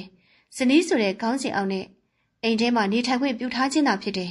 ။အခုသူမဖုန်းကိုပြစ်ပေါက်ခွဲခံရတဲ့အထိဇီယာကိုစတင်ဆန့်ကျင်ပုန်ကန်နေခဲ့ပြီဖြစ်တယ်။သူမအလဲရောက်လာတော့မယ်ဆိုတာကိုတော့လဲလဲကြောက်အပြစ်ဝနားလည်သွားခဲ့ပြီဖြစ်ပါတယ်။အိုးငါထွက်ပြေးမှဖြစ်မယ်။အခုချက်ချင်းဒီအိမ်ထဲကနေထွက်ပြေးမှဖြစ်မယ်။လဲလဲကြောက်ကျမ်းမြေပေါ်မှာအသေးအတန်ကုန်းကန်ထားလိုက်ပါတယ်။သူမဒီခန်းထဲကနေအမြန်ဆုံးထွက်ပြီးတော့ပရင်းပေါက်မများကိုရက်ခွဲပြီးတော့အိမ်ကြီးချင်းမြောက်အကူကြီးတောင်းရန်ဆုံးဖြတ်လိုက်တယ်။ဒါပေမဲ့သူမအခန်းတကားဝကိုအပြေးလွှာရောက်ရှိသွားချိန်မှာတော့အိမ်ရှိတက္ကမကြီးရဲ့အီလက်ထရောနစ်လှုပ်ပွင့်သွားတဲ့အတန်ကြီးကကြီးမားလာတဲ့အိမ်ကြီးထဲမှာတော့မိုးကြိုးပစ်ချလိုက်တဲ့ကဲ့သို့အလွန်ကျယ်လောင်စွာထွက်ပေါ်လာတော့တယ်။လက်ရဲ့နှလုံးခုန်သမျှလုံးဝရက်တက်သွားတယ်။အသက်ရှူရမေးလျော့သွားပြီးတော့ဒီကုလုံးမှရှိတဲ့သွေးများအားလုံးဟာခဲသွားတယ်လို့ပဲဖြစ်သွားတယ်။ဆရာအလုပ်သွားရမှအစောကြီးပြန်ရောက်လာခဲ့ပြီ။လက်ရီမိမကိုပြန်ရောက်ပြီဟဲ့။အဲကနေမှထွက်ပေါ်လာတဲ့ဆရာရဲ့ချူတာရဲ့ဒါမဲ့အခုချိန်တွင်မှာတော့တင်မင်းရဲ့ခေါ်တန်လိုပဲကြောက်မက်ဖွယ်ကောင်းလာတဲ့အတန်ကြီးကလက်ရဲ့နားတွေကိုရိုက်ခတ်လာပါတယ်။လက်တယောက်တာမြင့်ထားတဲ့ရွက်ခံရဲ့တကားဝမှာရက်နေရင်နဲ့လက်ထဲကတော့တန်ကိုကျမ်းမြေပေါ်လွတ်ချလိုက်မိတယ်။တော့တန်ကြတန်ကချွင်းကလေးမြည်သွားမှုကြီးကအိမ်ကြီးရဲ့တိတ်ဆိတ်မှုတွေမှာတော့အလွန်ကိုသိတာလွန်လာတယ်။ဟင်လက်လေ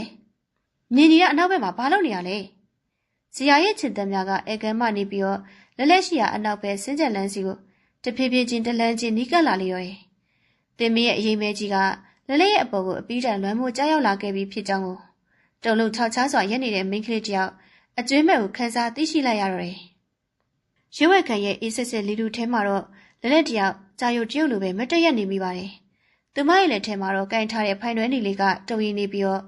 ့စာမျက်နှာပေါ်ရှိသူမရဲ့ကိုယ်ပိုင်ဓာတ်ပုံကြီးကတော့သူမကိုလောင်ပြောင်နေကဲ့သို့ခန်းစားနေရတယ်။ပြစ်မနံပါတ်6အိမ်တော်ရှိမအဖြစ်သိမ်းစီရန်ပုံကင်လာပါကစီရန်အဲ့ဒီစာလုံးများကလက်ရဲ့အသေးစိတ်ကိုဓာတ်နဲ့မုန်းလိုက်တဲ့ကဲ့သို့နှာကျင်စီတယ်။သူမရှောက်ပွေတွေ့ရှိလိုက်တဲ့အမှန်တရားကရိုးရိုးသားသားဖောက်ပြန်မှုဒါမှမဟုတ်လိမ်လည်မှုမျိုးမဟုတ်ပဲတင်မီနဲ့ထိထိုက်တွေ့ရတဲ့ကြောက်မဲ့ဖွယ်ရအမှန်တရားကြီးဖြစ်နေတယ်။ဆရာကသူမကိုချစ်မြတ်နိုးလို့၍အိမ်ထဲမှာပိတ်လောင်ထားခြင်းမဟုတ်ဘူး။သူမသူ့ရဲ့စူးစောင်းမှုတွေမှာတက်ရှိအယုတ်လေးတရုံမြတာဖြစ်တယ်။ငါဘလို့တောင်မိုင်းမဲခဲ့ရလဲ။သူငါ့ကိုလာကြူရတယ်။ပန်းစီပေးရတယ်။ငါအကြောင်းအကုန်သူ့နေတာတွေကအချစ်ကြောင့်မဟုတ်ဘူး။ငါ့ကိုတက်ဖို့စောင့်ကြည့်နေရတာပဲ။ငါအရင်ပျောက်ဆုံးသွားတဲ့မိန်းကလေး9ယောက်လုံးကိုသူတို့ကရောဖက်မလဲ။အခုဒီခန်းထဲမှာရှိနေတဲ့အသုံးဆောင်တွေကသူတို့ရဲ့နောက်ဆုံးကြံရတဲ့အရာတွေပေါ့။လက်လေအဲ့ဒီဘက်ကိုမတော်ပါနဲ့လို့ကိုပြောထားရမလား။ဇရာရဲ့ခြေသက်များကချင်းကျက်လန်အတိုင်ကိုဖြင်းချင်းစွာရှောက်လာနေပါရဲ့။တလန်းနှစ်လန်းခြေသက်တိုင်းကလက်ရဲ့အသက်စီဝင်ကိုချွေယူနေတဲ့ကဲ့သို့ပဲလက်ကရွှဲခန်းထဲမှာဘုံတွေမဖြစ်ကြောင်းသိလိုက်ပါတယ်။တကယ်လို့သူဝင်လာပြီးတော့သူမကိုဒီနေရာမှာတွေ့သွားပါကသူမလုံးဝလွတ်လန်းရှိတော့မှာမဟုတ်ဘူး။လက်တယောက်တတိကိုမွေးပြီးတော့အခန်းထဲကအမြန်ထွက်ပြီးတော့တကားကိုပိတ်ရန်ကြိုးစားလိုက်ပါတယ်။ဒါပေမဲ့သူမတကားပေါ်ရရှိချိန်မှာတော့အမောင်ရိပ်ထဲမှာဇရာရဲ့ကိုယ်လုံးကြီးကထွက်ပေါ်လာခဲ့တယ်။ဇရာကဆင်းကျက်လက်ရဲ့အမောင်ထဲမှာရက်နေပါတယ်။သူ့ရဲ့လက်ထဲမှာတော့အစားတောက်အိတ်တချို့ပါလာပေမဲ့သူ့ရဲ့မျက်နှာကတော့လက်တစ်ခါမှမမြင်ဘူးတဲ့ပုံစံမျိုးဖြစ်နေတယ်။သူဟာဒေါသထွက်နေပုံမရအောင်။အဲ့ဒီစားအလွန်တရာအေးဆက်ပြီးတော့ကြောက်မက်ဖွယ်ကောင်းတဲ့အပြုံးတစ်ခုကိုဆင်မြန်းထားပါတယ်။ကိုကလက်ကိုလိမ်မာတဲ့မိန်းကလေးလို့ထင်တာလား။ဇီယာကခက်တူတူပြောလိုက်ရင်လည်းရှေ့ကိုတလန်တိုးလာပါတယ်။တားမြစ်ထားတဲ့အရာတွေကိုဆက်ဆုပ်ချင်တာမိန်းမတွေရဲ့အကျင့်ဆိုပဲနော်။ဆရာရှင်ပါရီလှုပ်ထားရလေ။လက်ကနောက်ကိုဆိုရင်လည်းအတန်တုံနဲ့မေးလိုက်ပါတယ်။နိုင်ရင်ဘောကထပ်ပုံနေအဲ့ဒီမိန်းကလေးတွေရှင်သူ့ကိုဘာလုပ်လိုက်တာလဲ။ဇီယာကရွက်ခန်းထဲကိုလမ်းကြည့်လိုက်ပြီးနောက်မှာတော့သဘောကျတယ်လို့ခေါင်းကိုတိတ်ဆောက်လိုက်ပါတယ်။အော်သူတို့လား။သူတို့ကကိုယ့်ရဲ့အမတ်တရလေးလေ။တိတ်အဲဆိုတာကတကယ်တော့အမိုက်ပုံကြီးတစ်ခုလိုပဲ။အဲ့ဒီထဲမှာရှိတဲ့မိန်းကလေးကအရန်ကိုဆတ်ဆုပ်ချင်ကြတာလေ။ကိုကသူတို့ကိုကောင်းကင်ဘုံပို့ပေးလိုက်တာပါ။ဇီယာရဲ့စကလုံးများကြောင့်လက်ရဲ့တကူလုံးကစက်သိမ်မွေးကြီးများထသွားတယ်။သူကလူတက်ထားသည်ကိုဘာမှမဟုတ်တဲ့ကဲ့သို့အေးအေးဆေးဆေးပြောနေခြင်းမှာရှင်လူတက်သမားပဲရှင်ကယူနေတာပဲလက်ကအော်ခိလိုက်ပြီးတော့ဇီယာကိုတွန်းဖက်ပြီးတော့ထွက်ပြေးရန်ကြိုးစားလိုက်ပါတယ်။ဒါပေမဲ့ဇီယာကလက်ထက်များစွာတန်မာလွန်းလာတယ်။သူကလက်ရဲ့လက်မောင်းကိုအတင်းဆွဲဖက်လိုက်ပြီးတော့ နေရနဲ့ကပ်ပြီးတော့ညာထားလိုက်ပါတယ်။သူ့ရဲ့လက်ချောင်းများကလက်လက်ရဲ့အသားတွေကိုနှိမ့်ဝှက်မတတင်းကျပ်လွန်လာတယ်။လွတ်စံကေချောက်ပါဦး။လက်လက်ကအတကုံအော်ဟစ်လိုက်ပါတယ်။အော်စမ်းလေအော်စမ်းပါဘသူမှမကြားနိုင်ဘူး။ဇီယာကလက်လက်ရဲ့အနားကိုကပ်ပြီးတော့အော်စမ်းပါလက်လက်ဘသူမှမကြားနိုင်ဘူး။ဇီယာကလက်လက်ရဲ့အနားကိုကပ်ပြီးတော့တူတူလေးပြောလိုက်တယ်။မင်းကိုလေကိုကတခြားမိန်းမတွေတဲ့ပို့ပြီးတော့အခွင့်အရေးပေးခဲ့တာလေမင်းကိုကိုယ့်ရဲ့ဇနီးအဖြစ်တင်ပြခဲ့တယ်မင်းကိုဒီအိမ်ကြီးထဲမှာဘယ်မှတပါလို့ပဲထားခဲ့တယ်ဒါပေမဲ့မင်းကကိုယ့်ရဲ့ယုံကြည်မှုကိုဖျက်ဆီးခဲ့ပြီပဲဇီယာကလက်လက်ရဲ့လဲပင်ကိုသူ့ရဲ့လက်တစ်ဖက်နဲ့ညှစ်လိုက်ပါတယ်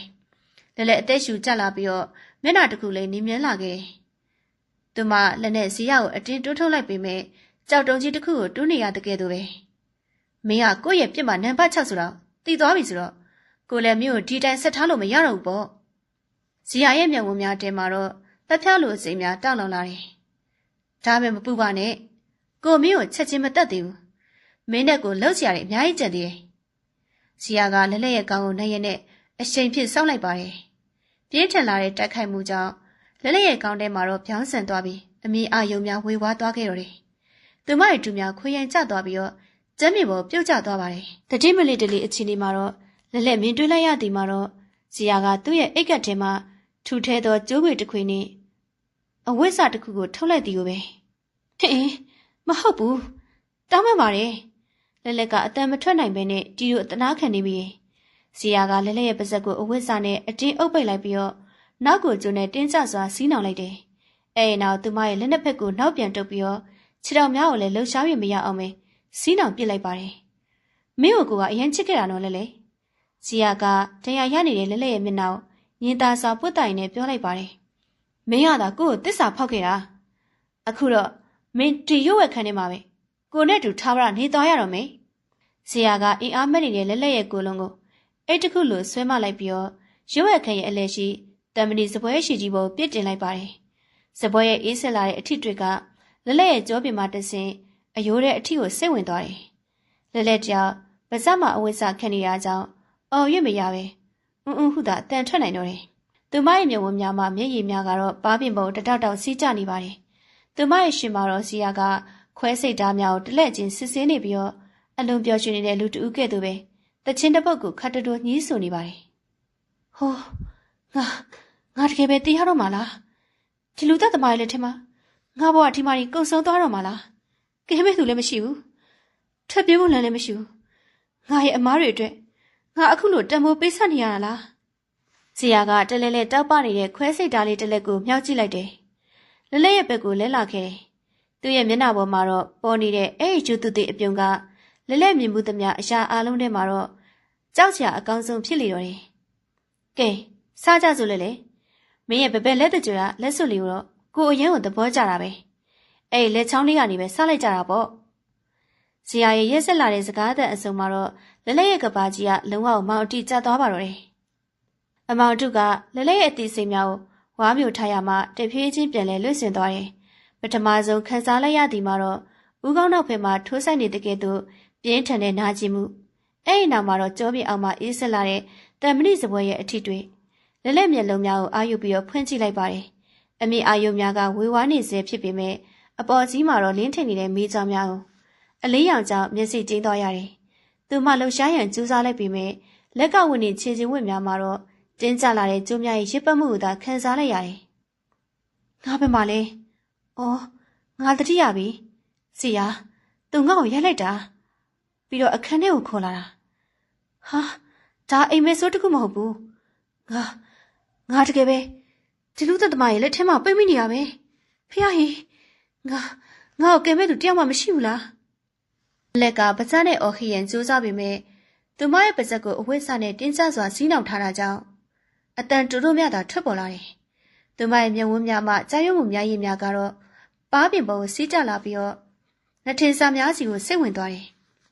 အခန်းရဲ့တောက်တနေရာမှာတော့ကြောခိုင်ရက်နေတဲ့စီအောင်သူမမြင်နေရတယ်သူကအဖျားရောဘာလက်ကအိတ်ကိုတေးသားစွာဆွနေပြီးတော့သူ့ရဲ့ရှေ့မှာရှိနေတဲ့ဘန်းငယ်တစ်ခုထဲမှာခွဲစိတ်ကရိယာများကိုတလဲချင်းစစ်ဆေးနေပါတယ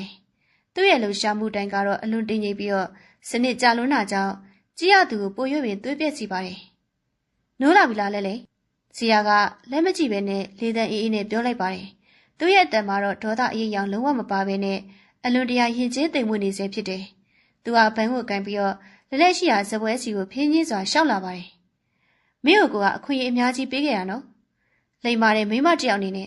ဒီအိမ်ထဲမှာပဲနေမယ်ဆိုရင်တော့မင်းဘွားအရန်ကိုတာယာနေမှာ။ဒါပေမဲ့မင်းကကိုယ့်ရဲ့ရွေးဝက်ချက်တွေကိုသိချင်ခဲ့တယ်လေ။ဆက်စုတက်တဲ့မိမတွေက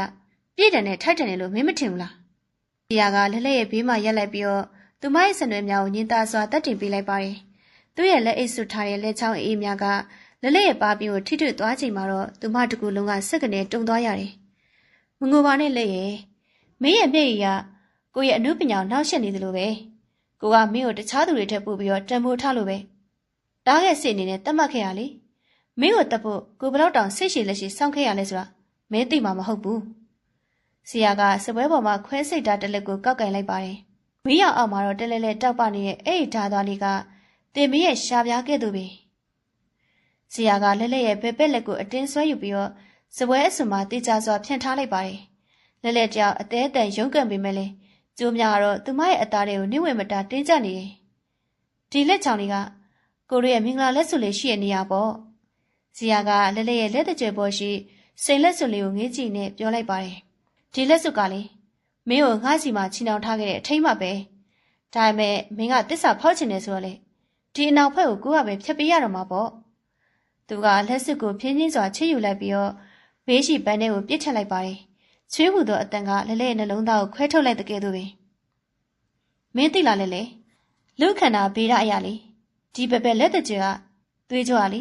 နှလုံးသားစီကိုတိုက်ရိုက်ရောက်တယ်လို့ရှင်းလူတွေကယုံကြည်ကြတာ။အဲ့ဒါကြောင့်လက်ထက်လက်စွပ်ကိုဒီမှာဆွတ်ကြတာလ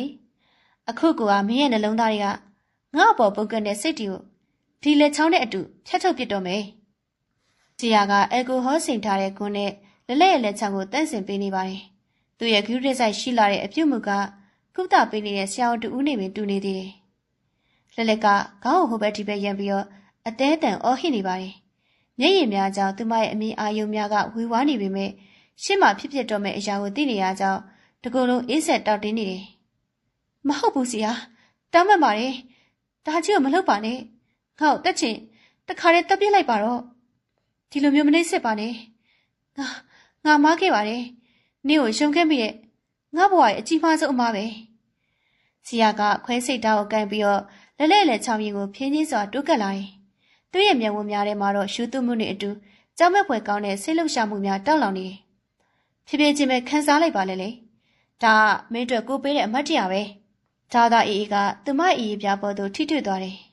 ။အလွန်ထက်မြက်တဲ့ဓာသွားကလက်ရဲ့နုနယ်တဲ့အသားရည်ကိုအလွယ်တကူပဲခွဲချလိုက်တယ်။ပထမဆုံးစက္ကန့်မှာတော့ဘာမှမခံစားရပေမဲ့နောက်တစ်စက္ကန့်မှာတော့မီးလောင်နေတဲ့တန်ကြောင်နဲ့အထိုးခံရတဲ့ကဲ့သို့ပြင်းထန်လာတဲ့နှာချီမှုကလက်ရဲ့အုံနောက်စီကိုလျှက်စီစီးကြောင်းကဲ့သို့ရိုက်ခတ်သွားတယ်။လက်ရဲ့ကိုယ်လုံးလေးကစပွဲပေါ်မှာစက်ကနေတုံသွားပြီးတော့သူမရဲ့ခြေထောက်များက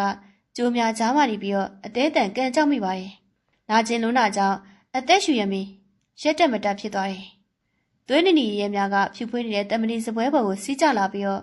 ညော်နဲ့သွေးနဲ့များကလေတူထဲမှာပြက်လွတ်လာတယ်။ဆရာကလက်ရဲ့နာကျင်စွာရုပ်ကန်နေမှုကိုဂရုမစိုက်ပဲသူ့ရဲ့အလုပ်ကိုသာအလွန်စိတ်ရှည်စွာနဲ့ဆက်လုပ်နေပါတယ်။သူကအရှိပြားကိုခွဲပြီးရဲ့နောက်မှာတော့အောက်မှာအယိုးဆက်ကိုရှောက်ပွေးပြီးတော့တေသက်စွာလီးဖြတ်နေခြင်းပါ။ကြည့်စမ်းလေမင်းရဲ့သွေးတွေကအရှင်းလာတာပဲ။ကိုသိမ်းထားတဲ့တခြားပစ္စည်းတွေထက်မင်းစီကရတဲ့ဒဲလက်ချောင်းလေးကလေကို့အတွက်တော့အဖို့တန်ဆုံးဖြစ်လာမှာပါ။သူကတန်တော့ငယ်တစ်ခုယူပြီးတော့အယိုးကိုချိုးဖက်လိုက်ချိန်မှာတော့ကလောက်ဟူသောအတန်သေးသေးလေးထွက်ပေါ်လာတယ်။လက်ရဲ့မျက်လုံးများပြူးထွက်သွားပြီးတော့အလွန်မင်းနာကြည့်မှုကြောင့်အသိစိတ်များလွတ်ထွက်လူနေပါဖြစ်သွားရပါတယ်။သူမရဲ့လက်ချောင်းလေးကသူမရဲ့ခန္ဓာကိုယ်ကတဖြည်းဖြည်းကွာကျနေပြီ။နောက်ဆုံးမှာတော့ဆရာကသွေးဆူနေတဲ့လက်တကြွယ်လေးကိုလက်နဲ့မြောက်ကင်လိုက်ပါတယ်။လက်ရဲ့ဘက်ဘက်လက်မှာတော့သွေးချင်းချင်းနေတဲ့တရားအဟောင်းကြီးသာကျန်ရစ်နေတော့တယ်။ဆရာတယောက်ဖြတ်တောက်လိုက်တဲ့လက်ချောင်းလေးကိုဖန်ပလင်းငယ်လေးတစ်ခုကိုထပ်လိုက်ပါတယ်။သူရဲ့မျက်နှာပေါ်မှာတော့အလွန်တရာကျဉ်းအားရတဲ့အမူအရာကအထင်းသားပေါ်လွင်နေတယ်။သူကလက်ရဲ့ဖြူဖြော့နေတဲ့မျက်နှာကိုငုံကြည့်လိုက်ပါတယ်။အခုတော့မင်းကကိုယ့်ရဲ့ထာဝရတားခဲ့ဖြစ်သွားပြီလေ။မြို့ကိုဘယ်တော့မှအပြင်ထွက်ခွင့်ပေးမှာမဟုတ်တော့ဘူး။မင်းထွက်ပြေးဖို့ကြိုးစားနိုင်ပါလေ။မင်းရဲ့အင်္ဂါအစိတ်ပိုင်းတွေကိုတစ်ခုချင်းစီကိုဖြတ်ထုတ်ပြမယ်။ ဒါကိုယ့်ရဲ့အချစ်ပဲလက်လက်တယောက်နာကျင်မှုနဲ့သွေးလွှတ်မှုတွေကြောင့်တကူလုံးတစ်ဆက်ဆက်တုံ့နေတယ်သူမရဲ့အမိအာယုံများမှာတော့မောင်အတိကျလာပြီးတော့ဇီယာရဲ့ရှီမောတန်များကဝေးကွာသွားတဲ့ကဲ့သို့ပဲခံစားရတယ်လက်လက်ကနောက်ဆုံးမှာတော့အမောင်တူတဲ့ကိုအပြီးတိုင်ကျဆင်းသွားပြီးတော့တတိလီမေမျောသွားလိပါတော့တယ်ဇီယာကတော့သူမရဲ့တင်ရကိုပတ်တီနဲ့အကြံပဒံစီးပေးနေနဲ့နောက်ထပ်ဘာကိုဆက်လုပ်ရမလဲလို့အတွင်းနဲ့ချက်ပြီးတော့သူ့ရဲ့ငရဲကန်းထဲမှာအောင်ပွဲခံနေတော့တယ်မောင်မဲနေတဲ့ရွှေဝက်ခန့်အတွင်းရှိလီတူကသွေးနဲ့များနဲ့ဓာတုစီးရဲ့နံများယွန်းတော့ပြီးတော့ပုတ်စော်နေပါတယ်စတီးစပွေရဲ့အေးဆက်မှုကလက်လက်ရဲ့ကြောပြီးမှတစင်အယိုးတဲ့အထီကိုစိတ်ဝင်နေပေမဲ့အေးတက်တဲ့ပို့ပြီးတော့ပြင်းထန်သည်မှာတော့သူမရဲ့ပပယ်လက်မှတဒင်းတေးထိုးဆိုင်နာကျင်နေတဲ့ဝေဒနာပါလက်လက်ကတတိတဝဲမေတဝဲအခြေအနေကနေပြန်လည်နိုးထလာတယ်သူမရဲ့မျက်တောင်များကသွေးစည်းများနဲ့ကပ်နေရကြောင်းဖွင့်ရန်ခက်ခဲနေပေမဲ့အာယူကကြီးလိုက်ချိန်မှာတော့သူမရဲ့ပပယ်လက်တကြွနေရမှာပတိပြပြကသွေးနေရည်ရဲများနဲ့ဆူရွှဲနေတာကိုတွေ့လိုက်ရတယ်လက်ချောင်းလေးတစ်ချောင်းဆုံးရှုံးသွားခြင်းတဲ့သူမရဲ့ဘဝတစ်ခုလုံးကိုဆွဲဆုပ်ဖြက်စီးခံလိုက်ရတဲ့ကဲ့သို့ခံစားချက်ကပို့ပြီးတော့ခါးသီးလာပါတယ်ငါလည်းချောင်းလေးမရှိတော့ဘူးဒီတရငါဘဝရဲ့အမှားရွတ်ပဲငါဒီတိုင်းအရှုံးပေးလိုက်ရတော့မှလားဒီမကောင်းဆိုကငါ့ကိုတစစီဖြတ်တောက်နေအောင်အသာတကြီးစောင့်နေရမှာလားမဟုတ်ဘူးငါအသက်ရှင်ခြင်းသေးတယ်ငါဒီငရဲကနေထွက်ပြေးမှရမယ်ဇီယာကလက်လက်ရဲ့အနာမှာမရှိတော့ပါဘူးသူကအခန်းထောက်ရှိစင်ပေါ်မှာသူ့ရဲ့အသက်ဆက်ဆက်ဆွလက်ဖြစ်တဲ့လက်လက်ရဲ့လက်ချောင်းလေးကိုပလင်းထဲကိုထည့်ပြီးတော့အရက်ပြန်နေစိမ့်နေတယ်သူကအဲ့ဒီပလင်းကိုမီးရောက်အောင်မှမြောက်ကြည့်နဲ့အလွန်တရာကျဉ်းနေတဲ့အပြုံးနဲ့ငေးကြည့်နေပါတယ်လာလိုက်တာလက်လက်ရဲ့မင်းကကို့တော်တော်လေးအလားပဆုံးအနုပညာပစ္စည်းပဲလို့သူကတီတိုရေရွတ်နေပါသေးတယ်အဲ့ဒီအချိန်မှာတော့အပေါ်တက်မှာအိမ်ရှိတကားကိုတစုံတယောက်ကပြင်းထန်စွာလာရောက်ထိုးရလိုက်တဲ့ကိုကြားရတယ်မလက်လက်ရှိလားခင်ဗျာကျွန်တော်ဇင်းလေးမှာဖုံးဆက်လို့မရလို့လာကြည့်ရပါဇင်းလေးလက်လက်ရင်ဘက်ထဲမှာတော့မျောလင့်ချက်အလင်းရောင်လေးတစ်ခုကဝင်းကနေလက်သွားတယ်သူမရဲ့လှုပ်ဖို့ကိုင်းမဲ့တငယ်ချင်းစေးလေးရောက်လာခြင်းမှာဇီယာကမျက်မှောက်ကျုပ်သွားပြီးတော့ဒေါသတကြီးနဲ့အပေါ်တက်ကိုမွှေ့ကြည့်လိုက်တော့တယ်ဒီကောင်ဘာလာလောက်တာလဲတေချင်လို့လားဇီယာကသွားကြည့်ပြီးတော့ပြောလိုက်ပြီးတဲ့နောက်မှာတော့လက်လက်ကိုတစ်ချက်လက်ကြည့်ရဲ့လက်လက်ကသတိမိနေဟန်နဲ့မျက်လုံးကိုမိတ်ပြီးတော့ငြိမ်နေလိုက်ပါတယ်ဇီယာကစပွဲပေါ်မှာခွဲစိတ်တာကိုကောက်ကန်ပြီးတော့အိတ်ကတ်ထဲကိုထည့်လိုက်ပြီးတော့ဒီမှာပဲငြိမ်ငြိမ်လေးနေတော့မိမအနောက်ရှက်ပေးရကောင်ရှင်းပြီတော့ကိုပြန်လာခဲ့မယ်အခန်းပြိုအမြန်ထွက်သွားပြီးတော့တကားကိုအပြင်ကနေတော့ခလိုက်လေဇီယာထွက်သွားသည်နဲ့လက်လက်ကမျက်လုံးမြောက်အပြန်ဖွင့်လိုက်ပါတယ်သူမမှာအချိန်များကြီးမရှိတော့ဘူးဇေလေးကိုဇီယာကတခုခုလှုပ်လိုက်မှအောင်လဲစိုးရိမ်နေတယ်လက်လက်ကသူမရဲ့လက်များကိုတုံနှောက်ထားတဲ့ကျိုးများကိုအသေးအတန်ယုံကြည့်ပါတယ်ဒါပေမဲ့ဇီယာကအလွန်တင်းကျပ်စွာနဲ့စီးနှောင်ထားခြင်းသူမရဲ့မျက်လုံးများကစပွဲပေးရှိဘန်းထဲကိုရောက်သွားတယ်ဇီယာကအလင်းစလိုထွက်သွားတာကြောင့်ခွဲစိတ်ကကြီးတစ်လက်ကိုထားခဲ့မိတယ်ငါလုံနိုင်ရမယ်ငါလုံမှဖြစ်မယ်လက်လက်ကနာကျင်မှုကြောင့်အန်ကိုတင်းတင်းကျိတ်ပြီးတော့ကိုဘီးတိုင်ဆောင်လိုက်ပြီးတော့ပါးစပ်နဲ့အဲ့ဒီကကြီးကိုကဲယူရင်ကြိုးစားပါတယ်လက်ပြတ်ထားတဲ့တန်ရာကစပွဲနဲ့ပို့ထမိတိုင်းမှာတော့လျှက်စစ်စီကြောင့်နဲ့အတုခံရတဲ့ကဲ့သို့စူးကနေနာကျင်သွားတာကြောင့်သူမမျက်နှာမှာတော့ချွေးစည်းများပြန်တက်လာတယ်နောက်ဆုံးမှာတော့ကကြီးကိုပါးစပ်နဲ့ကိုက်မိသွားပါတယ်လက်လက်ကအဲ့ဒီကကြီးကိုတော့သူမရဲ့ချီနှောင်ထားတဲ့လက်များစီကိုရောက်အသေးအတန်ကြိုးစားရင်းနဲ့ကျိုးများကိုတဖြည်းဖြည်းချင်းဖြတ်တောက်နေမိတယ်လက်တကြွမရှိတော့တဲ့နေရာမှာသွေးများပြန်လဲစိမ့်ထွက်လာပြီးတော့ကျိုးများကိုနည်းနည်းရဲစီပေမဲ့သူမဂယုမဆိုင်တော့ဘူးကျိုးပြတ်သွားတဲ့အတန်ကသူမအတွက်တော့လွတ်မြောက်ခြင်းဂီတတံပင်ဖြစ်တယ်လက်လက်ကပါစက်မှအဝိဆကိုအမြန်ဆွဲထုတ်လိုက်ပြီးတော့ခြေထောက်မှကျိုးများကိုပါဖြတ်တောက်ပြီးတော့စပွဲပေါ်မှာဆင်းလိုက်ပါတယ်နာကျင်လွန်းတာကြောင့်သူမရဲ့ခြေထောက်များကမြေပြင်ပေါ်မှာခိုင်မာစွာမရနိုင်မင်းနဲ့ရိုင်လဲကျသွားတော့တယ်လက်လက်တယောက်နိုင်ရန်ကိုမိပြီးတော့အာယူရက်လိုက်ပါတယ်အခန်းတကာကအပြင်ဘက်ကတောက်ခတ်ထားတာကြောင့်ထွက်လို့မရနိုင်ဘူးဒါမဲ့သူမတတိယလိုက်တယ်ဒီရွက်ခန့်ရဲ့အပေါ်ဓာတ်မှာတော့လေဝင်လူတဲ့အပေါက်ငယ်လေးတစ်ခုရှိနေပါတယ်အဲ့အပေါက်ကအိမ်နောက်ဖေးခြံထဲကိုတိုက်ရိုက်ရောက်တယ်လက်လက်ကစပွဲကိုနိုင်ရန်နားကိုအသေးအတန်တွန်းရွှတ်နေပါတယ်လက်ထံရမှာသွေးများကကျမ်းမြေပေါ်မှာတစ်စက်စက်ကျနေတယ်သူမစပွဲပေါ်ကိုတက်ပြီးတော့လေဝင်လက်တဲ့ပေါက်ကိုအတင်းကိုတွန်းဖွင့်လိုက်ပါတယ်အဲ့ဒီအချိန်မှာတော့အပေါ်ဓာတ်မှာဇီယာရဲ့အော်ဟစ်ဆဲဆိုတဲ့နေ့ရုံရစ်ဆန်ကဖြစ်တဲ့များကိုကြားလိုက်ရတယ်ဇေလင်းနဲ့ဇီယာတို့တပ်ပုတ်နေကြပြီဖြစ်ရမယ်ဇေလင်းရှင်သက်ရှင်အောင်ပြေးပါလို့သူမစိတ်ထဲကနေဆုတောင်းရင်းနဲ့ကျင်းမြောင်းလာတဲ့လေဝင်လက်တဲ့ပေါက်တွေကို သူမကိုယ်လုံးအတင်းကိုထိုးထည့်လိုက်ပါတယ်။အုံနဲ့ရန်နေပုတ်တိုက်မိတာကြောင့်သူမရဲ့ပခုံးနဲ့လက်မောင်းများမှာတော့အရေပြားများကွာကျကုန်ပေမဲ့သူမမရက်တန့်ခဲ့ဘူး။နောက်ဆုံးမှာတော့လက်ကအိမ်နောက်ဖေးရှိမြက်ခင်းပုံ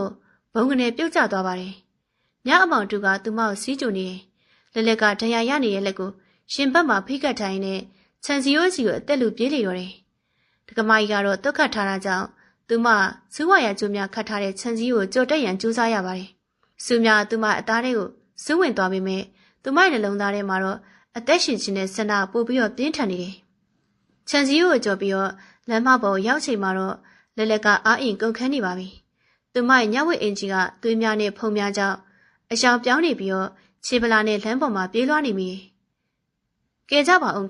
်လို့သူမအတန်ကုန်အော်ဟစ်နေပေမဲ့အဲ့ဒီတိတ်ဆိတ်တဲ့အိမ်ယာဝင်ထဲမှာတော့ဘသူကမှထွက်မလာကြပါဘူး။ရုတ်တဲ့အနောက်ဘက်မှာအိမ်တကာပွင့်သွားတဲ့အတူဇီယာရဲ့ဒေါသတကြီးအော်ဟစ်တန်ကိုကြားလိုက်ရပါတယ်။လက်လေမင်းဘယ်ပြေးမလို့လဲပြန်လာခဲ့စမ်းဇီယာကလက်မထားတလက်ကိုကန်ပြီးတော့သူမနောက်ကိုအပြင်းထန်လိုက်လာနေပြီဖြစ်တယ်။သူ့ရဲ့မျက်နှာကလာရအောင်မှသွေးစာနေတဲ့မကောင်းဆိုးဝါးတကောင်ကဲ့သို့ပဲလလဲနှလုံးခုန်တန်ကနှစ်ထင်မှာတဒိမ့်ဒိမ့်မြင်နေတယ်။သူမနောက်ကိုလက်မကြည့်ပဲနဲ့လမ်းမကြီးစီကိုဥတီပြေးနေမိပါတယ်။အဝေးမှာကားမီးရောင်တကူကိုသူမမြင်လိုက်ရပါတယ်။အိုးကျေးဇူးပြုပြီးတော့ရှက်ပေးပါ။လက်ကလမ်းမလေကိုပြေးထွက်ပြီးတော့လက်မြောက်ဝေယမ်းလိုက်ပါတယ်။ကားကဘရိတ်ကိုအသေးအတန်အုပ်လိုက်တာကြောင့်လမ်းပေါ်မှာတော့တရှူးရှူးမြည်သွားတယ်။ကားတကာပွင့်လာပြီးတော့လူတယောက်ဆင်းလာပါတယ်။ဟင်မလက်လေအဲ့လူကတော့တခြားသူမဟုတ်ပါဘူး။ဇေယျလည်းမှလွတ်အောင်ထွက်ပြေးလာနိုင်ခဲ့တဲ့ဇေလင်းပါပဲ။သူဟာတရားတချို့ရထားပေမဲ့လဲလဲကိုကဲတရန်အတွက်ကားစီကိုအရောက်ပြန်ပြေးလာခြင်းပါ။ဇေလင်းကျမဟုတ်ကေပါ။လက်ကဇေလင်းရဲ့ရင်ခွင်ထဲကိုလဲကျသွားပါတယ်။ဇေယျကလမ်းတောက်မှနေပြီးတော့အဲ့မြင်ကွင်းကိုမြင်လိုက်ရတဲ့အခါမှာတော့ရက်တန့်သွားတော့တယ်။သူဟာဒေါသတကြီးနဲ့မြေကြီးကိုချင်းနဲ့ကန်လိုက်ပေမဲ့ဇေလင်းကတော့လဲလဲကိုကားလေးကိုအမြန်တင်ပြီးတော့အရှိန်နဲ့မောင်းထွက်သွားနေတော့တယ်။လဲလဲတယောက်ကားနောက်ခံထဲမှာလဲလျောင်းနေနေပရင်းပေါက်မှာတဖြည်းဖြည်းဝေးကွာကျင်ရိပ်ခဲ့တဲ့အဲ့ငရဲကအင်ကြီးကိုကြည့်ပြီးတော့ရှာကျင်းတီငိုကြွေးလေပါတော့တယ်။သူမလွတ်မြောက်ခဲ့ပြီ။တေမင်းနဲ့အပြည့်ပြိုင်ပွဲမှာတော့သူမအနိုင်ရခဲ့ပြီ။ဒါပေမဲ့သူမနှလုံးသားထဲမှာကျင်ရိပ်ခဲ့တဲ့ထရာများနဲ့ဆုံးရှုံးသွားတဲ့လက်ချောင်းလေးအတွက်တော့နာကျင်မှုကဘယ်တော့အခါမှပျောက်ကွယ်သွားလိမ့်မယ်မဟုတ်ပါဘူး။အဖြစ်ရောက်နေရများပိုးသက်စင်နဲ့ခက်ပြပြနဲ့စက်ပစ္စည်းများရဲ့ပုံမှန်မြည်တံကလဲလက်အတွက်တော့အခုအခါကဘာမှအလုံးကျုံဆုံးတဲ့အတန်များပါရန်ကုန်မြို့ရဲ့ဆေးရုံကြီးတစ်ခုရှိတည်တဲ့လူနာခန်းအတွင်းမှာတော့လေယောင်ကြီးနုနုလေးများကပရင်းပေါက်ကနေတစီဖြာချနေပေမဲ့လက်လက်ရဲ့စိတ်ဆင်ကတော့မောင်းမိုက်လာတဲ့အဲ့အင်ကြီးထဲမှာသာပိတ်မိနေစေဖြစ်တယ်။သူမရဲ့ပပက်လက်ကိုအပြောင်ပတ်တီးများနဲ့ထူထပ်စွာစီးနှောင်ထားပါတယ်။လက်ချောင်းလေးတစ်ချောင်းညွန့်နေသွားတဲ့ခန်းစားချက်ကဓာတ်နဲ့မွေးနေ့တကယ်သို့နှာကျင်နေစေပဲ။ဒါမဲ့အဲ့ရုပ်ပိုင်းဆိုင်ရာနှာကျင်မှုတဲ့ပိုပိုဆူရတီမှာတော့လူတယောက်ပေါ်မှာထားရှိခဲ့တဲ့ယုံကြည်မှုများကအပိုင်းပိုင်းအဆက်ဆက်ကြေမွသွားတဲ့စိတ်တရားပဲဖြစ်ပါတယ်။တကားတန်ကအသားရမြည်သွားပြီးတော့လူတယောက်အခန်းထဲကိုဝင်လာပါတယ်။လက်လက်လန့်ပြတ်ပြီးတော့ကိုယ်ကျုံလိုက်မိပေမဲ့မြင်လိုက်ရတဲ့မျက်နှာကြောင့်စိတ်အေးသွားရတယ်။အဲ့ဒီလူကတော့သူမကိုတေမင်းလက်ကနေကယ်တင်ခဲ့တဲ့ဇေလင်းပါပဲ။ဇေလင်းမလက်ထဲမှာတော့လက်ဆက်တဲ့ပန်းစည်းလေးတစ်စီးနဲ့အစားသောက်အိတ်တချို့ကိုကန်ဆောင်ထားပါတယ်။သူ့ရဲ့မျက်နှာမှာလည်းစီယာနဲ့တပ်ပုတ်ကက်စင်ကရရှိခဲ့တဲ့ဒဏ်ရာတချို့ရှိနေသေးပေမဲ့လက်လက်ကိုကြည့်ရဲ့သူ့ရဲ့မျက်ဝန်းများကတော့အရှင်ကထက်ပင်ပို့ပြီးတော့နှူးညံ့နေပါတယ်။နိုးနေပြီလားလဲတက်တာရဲ့လားယင်ဇေလင်းကအတန်းကိုခတ်တူတူပြုတ်ပြီးတော့ဂယူးရစ်ဆိုင်မေးလိုက်ပါတယ်။လက်လက်ကအားမရှိတဲ့အပြုံလေးနဲ့ခေါင်းညိတ်ပြလိုက်တယ်။ကျေးဇူးတင်ပါတယ်ဇေလင်း။ရှင်းကြောင်းတာမဟုတ်ရဲ့။ကျမအခုချိန်မှာရှိနေမှာမဟုတ်တော့ဘူး။ဇေလင်းကပန်းမြောက်ပန်းအိုးထဲကိုထက်လိုက်ပြီးတော့လက်လက်ရဲ့ကတင်ပေးမှထိုင်လိုက်တယ်။သူကလက်လက်ရဲ့ပတင်းစီးထားတဲ့လက်ကလေးကိုကြည့်ပြီးတော့တက်ပြင်းတက်တက်လေးချလိုက်ပါတယ်။ကိုအပြစ်မတင်ပါနဲ့လဲ။အရာအလုံးကလွန်သွားပါပြီ။ဇေယျကိုလည်းရဲတွေကဖမ်းမိသွားပြီလေ။သူဘယ်တော့မှလက်လက်အနာကိုပြန်မလာနိုင်တော့ဘူး။ကိုကတိပေးပါတယ်။လက်လက်ကဇေလင်းကိုဆက်ကြည့်နဲ့မျက်ရည်များဝဲတက်လာပါတယ်။ရှင်ပါလို့ကျမတို့ဒီလောက်ထိကူညီပေးရလဲစင်းလေ။ကျမရှိရဲ့တတိပေးချက်တွေကိုတော့မှနားမထောင်မဲမိုက်မဲခဲ့တဲ့မိမတယောက်လေ။ဇေလင်းကခိတ္တတိတ်ဆိတ်သွားတယ်။သူကလက်လက်ရဲ့လက်ဖွားလေးကိုညှင်းသားစွာဆုပ်ကန်လိုက်တယ်။အဲ့ဒီအထီတွေကဇေယျလက်များကိုအေးဆက်မနေပဲနဲ့အလုံးတရာနှွေးထွေးလာပါတယ်။ဘာလို့လဲဆိုတော့လေကိုလက်လက်ကိုချစ်လို့ပေါ့လက်လက်မင်းသက်သွားရတယ်။ဇေလင်းရဲ့မျက်ဝန်းများထဲမှာတော့ဟန်ဆောင်မှုကင်းမဲ့တဲ့စစ်မှန်တဲ့အချင်းများကိုသူမမြင်တွေ့နေရတယ်။ကိုလက်လက်ကိုရုံးကိုဆက်ရောက်တွေကတစ်ဖက်သားချစ်ခဲ့တာပါ။ ဒါပေမဲ့လက်လက်ကအလုတ်ကိုပဲအာယုံဆက်နေတော့လေကိုဖွင့်မပြောရဲခဲ့ဘူးလက်လက်တီတီအက်ကိုသုံးပြီးတော့ဆရာနဲ့တွဲနေတာတီးတော့ကကိုယ့်ရင်ထဲမှာအရင်ကိုနာကျင်ခဲ့ရတာဒါပေမဲ့လက်လက်ပြောနေတဲ့ထင်လို့ကိုကြည့်နေခဲ့တာနောက်ပိုင်းဇီယာရဲ့အမူအရာတွေကမတင်ကားစရာကောင်းလာလို့ကိုနောက်ရောက်ခံလိုက်ခဲ့မိတာကိုသာစောစီရဲဝင်ဖွင့်ပြောခဲ့ရင်လေလက်လက်ဒီလိုထမ်းရရမှာမဟုတ်ဘူးဇေလင်းရဲ့အတန်ကတုံရင်နေပြီးတော့နောင်ရတရားများနဲ့ပြည့်နေနေပါတယ်သူကလက်လက်ရဲ့လက်ကလေးကိုသူ့ပါးပေါ်မှာအပ်ထားလိုက်တယ်အခုလက်လက်မှလေလက်ချောင်းလေးတစ်ချောင်းမရှိတော့ပေမဲ့ကို့အတွက်တော့လက်လက်ကအရင်လိုပဲလှပနေတော့မှလက်လက်ရဲ့ကြံတဲ့ဘဝတစ်လျှောက်လုံးကိုကပဲလုံခြုံအောင်စောင့်ရှောက်ပေးပါရစေကို့ကိုတော့အခွင့်အရေးတစ်ချိန်လောက်ပေးနိုင်မလားလက်လက်တယောက်ရှာကျင်နေရင်ငိုကြွေးပါတော့တယ်ဒါပေမဲ့မျက်ရည်များကနာကျင်မှုကြောင့်ကြားတဲ့မျက်ရည်များမဟုတ်ပဲတသက်လုံးရှာဖွေနေခဲ့တဲ့စစ်မှန်တဲ့အချစ်ကိုအနာနာမှပြန်လဲတွေးရှိလိုက်ရတဲ့အတွက်ကြားလာတဲ့မျက်ရည်များပါလက်လက်ကသူမရဲ့ညာဘက်လက်နဲ့ဇေလင်းရဲ့လက်ကိုတင်းတင်းပြန်လဲဆုပ်ကင်လိုက်တယ်ကျေးဇူးတင်ပါတယ်ဇေလင်းကျမကိုလက်မလွတ်ခဲ့တဲ့အတွက်ကျမကိုလူသားတစ်ယောက်လိုပြန်ပြီးတော့တန်ဖိုးပေးထားတဲ့အတွက်ကျေးဇူးတင်ပါတယ်အဲ့ဒီနေ့မှစလို့လက်လက်လူနာခန်းလေးကတော့ငိုတံများအစားရေမောတံများနဲ့မျောလင့်ချက်များနဲ့စတင်ပြည့်နေလာခဲ့တယ်ဇေလင်းကတော့နေ့စဉ်နေ့အများလက်လက်ကိုလာရောက်ပြုစုပေးပါတယ်သူမစားချင်တာများကိုချက်ပြုတ်လာပေးတယ်သူမရဲ့စိတ်တရားများကိုကူစားပေးရန်အတွက်ပုံမြင်များပြောပြတယ်သူမရဲ့ဘေးနားမှာအမြဲရှိနေပေးတယ်ကူစားခြင်းဆိုသည်မှာတော့တရားများပျောက်ကွယ်သွားခြင်းမဟုတ်ပဲအဲ့ဒီတရားများနဲ့အတူရှေ့ဆက်နိုင်မဲ့ခွန်အားများရရှိခြင်းပါဇေလင်းရဲ့အချင်းများကလက်လက်ရဲ့ကြေမွနေတဲ့နှလုံးသားကိုတစားစီပြန်လဲဆက်ဆက်ပေးနေတဲ့ကဲ့သို့ရှိတယ်အတိတ်ကအမောင်တို့များကတဖြည်းဖြည်းလွတ်ဆွင်သွားပြီးတော့လက်လက်ရဲ့ဘဝမှာတော့စစ်မှန်တဲ့အလင်းရောင်လေးတစ်ခုကစတင်ဝင်လက်လာခဲ့လိတော့တယ်လက်လက်အနေနဲ့ကတော့ချက်ချင်းကြီးစိတ်တရားတွေပျောက်ကင်းသွားမှာမဟုတ်ပေမဲ့ဇေလင်းလိုစိတ်ချတဲ့သူတစ်ယောက်ဘေးမှာရှိနေတာကတော့သူမအတွက်တော့အကြီးမားဆုံးသောခြေတစ်ခွက်ပါပဲအချစ်စစ်ဆိုတာကပြီးပြည့်စုံတဲ့ရုပ်ရည်မှာရှိတာမဟုတ်ပဲဘေးဒုက္ခကြုံကြည်မှာတော့ဘေးနားမှာရှိနေပေးခြင်းမှာရှိရပါလက်နဲ့ခီးရဲ့နုနယ်ပြောပြောင်းတဲ့နေအောင်ကြီးကအဖျော်ဇာကန်စီများကြားနေတစဉ်မင်္ဂလာခမ်းမဆောင်ကြီးအတွင်ကိုဖျားချနေပါတယ်လေလူထဲမှာတော့လက်ဆက်သောနင်းစီဖြူများနဲ့စပယ်ပန်ရက်နဲ့များတင်းပြတ်နေပြီးတော့ညင်ညောင်းတာရလာတဲ့စံတရားတီးသွားတစ်ခုကအပရိသတ်များရဲ့စကားပြောတဲ့တူတူများအကြမှာလွင့်ပြန်လို့နေတယ်မန်ဒီကုံရှိမှထိုင်နေတဲ့လက်လက်ကမန်ထဲမှာသူမရဲ့ပုံရိပ်ကိုငေးကြည့်နေမိပါတယ်ညင်ညောင်းတာရလာတဲ့စံတရားတီးသွားတစ်ခုကအပရိသတ်များရဲ့စကားပြောတဲ့တူတူများအကြမှာတော့လွင့်ပြန်နေပါတယ်မန်ဒီကုံရှိမှထိုင်နေတဲ့လက်လက်ကမန်ထဲမှာသူမရဲ့ပုံရိပ်ကိုငေးကြည့်နေမိတယ်ဒီကနေ့မှာတော့သူမအလွန်တန်ဖိုးကြည့်ပြီးတော့ကြော်ရှင်းလာပါတဲ့အဖျားမင်္ဂလာဝတ်စုံရည်ကြီးကိုဝတ်ဆင်ထားပါတယ်သူမရဲ့မျက်နှာမှာလည်းအရှင်ကလိုကြောက်ရွံ့မှုအရေးအယောင်များမရှိတော့ပဲအေးချမ်းတည်ငြိမ်တဲ့အလားတရားတစ်ခုကနေရာယူထားတယ်ဒါပေမဲ့သူမရဲ့အကြည့်များကတော့သူမရဲ့ပပယ်လက်ကလေးစီကိုရောက်သွားချိန်မှာတော့ရှင်ထဲမှာအနှင်းငယ်လိုက်ဖို့သွားရပါတယ်ပပယ်လက်တကြွနေရမှာတော့ဟာလာဟင်းလေးဖြစ်နေတယ်ထရများပျောက်ကင်းသွားခဲ့ပြီဖြစ်ပေမဲ့ဆုံးရှုံးသွားတဲ့လက်ချောင်းလေးကတော့ပြန်လည်ရရှိနိုင်တော့မှာမဟုတ်ပါဘူးဒီနေ့ကငါ့ဘဝရဲ့ပျော်ရွှင်ဆုံးနေ့ဖြစ်တဲ့နာတောင်မှငါစိတ်ထဲမှာတခုခုလိုအပ်နေတယ်လို့ခံစားနေရတော့မယ်မင်္ဂလာပွဲမှာလက်ဆွတ်လဲတဲ့အခါလူတွေအားလုံးကငါရဲ့ဒီလက်ကိုပဲကြည့်နေကြမှာလားသူတို့ငါ့ကိုတနာတဲ့အကြည့်နေနဲ့ကြည့်နေကြမှာလားငါရဲ့ဒီမပြည့်စုံမှုတွေကိုဇင်လီကတကယ်ပဲအမတ်မထားပဲလက်ခံနိုင်ပါမလားလဲလဲအစင်းသေးဖြစ်ပြီလားတကားဝမှာထွက်ပေါ်လာတဲ့ရွေးထူးတဲ့အတန်းကြောင့်လဲလဲရဲ့အတွေ့အစားပြတ်ပြီးတော့လဲကြည့်လိုက်ပါတယ်ဇင်လင်းတရားအနည်းရောင်အနောက်တိုင်းဝစ်စုံကိုခံညားစွာဝစ်ဆင်ထားပြီးတော့သူမရဲ့အနာကိုရှောက်လာတယ်သူကလဲလဲရဲ့တုံနေတဲ့ဘဲဘက်လက်ကလေးကိုညင်သာစွာဆုပ်ကန်လိုက်ပါတယ်မစိုးရိမ်ပါနဲ့လဲရဲ့ဒီနေ့ကကိုတို့နှစ်ယောက်အတွက်တော့အသစ်ကဆောင်မယ်နေ့လေးပါလဲလဲရဲ့ဘဲဘက်လက်ကတည်းကအားနည်းချက်မဟုတ်ဘူးအဲ့ဒါကလဲလဲဘလောက်အထိရဲရင်ခဲ့တယ်ဆိုတော့ပြတ်တနေတဲ့အမှတ်သားပဲလဲလဲမှာဘာမှလိုအပ်မနေပါဘူးကို့အတွက်တော့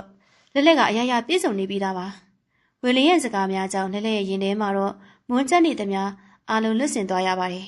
်သူမဇီလင်းကိုယုံကြည်မှုပြည့်ရှိတဲ့အပြုံးတစ်ခုနဲ့ပြန်လဲကြည့်ရှုလိုက်တယ်မင်္ဂလာအခမ်းအနားစတင်ချိန်မှာတော့ဖခင်ကျောင်းတွေ့ရှိအပရိသတ်များအားလုံးကညီသက်သွားကြတယ်လက်လက်ကဇီလင်းရဲ့လက်ကိုတွေ့ပြီးတော့မင်္ဂလာရှောင်းလန်းအတိုင်းကိုဖြင်းချင်းစွာရှောင်းလန်းလာခဲ့တယ်စင်မြင့်ထက်ရှိအတာရှိကိုရောက်တဲ့အခါမှာတော့နှစ်ဦးသားဂတိသစ္စာများပြုကြတယ်ရှခုအခါမှာတော့တတို့သားနဲ့တတို့သမီးတို့လက်စွပ်လဲလှယ်နိုင်ပါပြီလို့ဖုံးတော်ကြီးကမိန့်ကြားလိုက်ပါတယ်ပရိသတ်များကြားမှာတော့တီတို့တန်တချို့ထွက်ပေါ်လာတယ်လက်လက်ကသူမရဲ့ဘယ်ဘက်လက်တကြွယ်မရှိသူကိုတတိယပြီးတော့ခဏများတွန့်ဆုတ်သွားတယ်ဒါပေမဲ့ဇီလင်ကတော့မင်းသည့်တဝေမှုများမရှိဘူး သူကလဲလဲညာဘက်လက်ကလေးကိုအသားရမြောက်ကင်လိုက်ပါတယ်။အဲ့ဒီနောက်မှာတော့တလဲလဲတောက်ပနေတဲ့မင်္ဂလာလက်စွပ်လေးကိုလက်ရညာဘက်လက်တကြွယ်မှာမျက်နှာရွရစွာဆွပေးလိုက်ပါတော့တယ်။လဲကိုဒီလက်ကိုဘယ်တော့မှလွတ်ပေးမှာမဟုတ်ဘူးနော်။လဲကကိုတော်တော်ခွန်အားဖြစ်တယ်လို့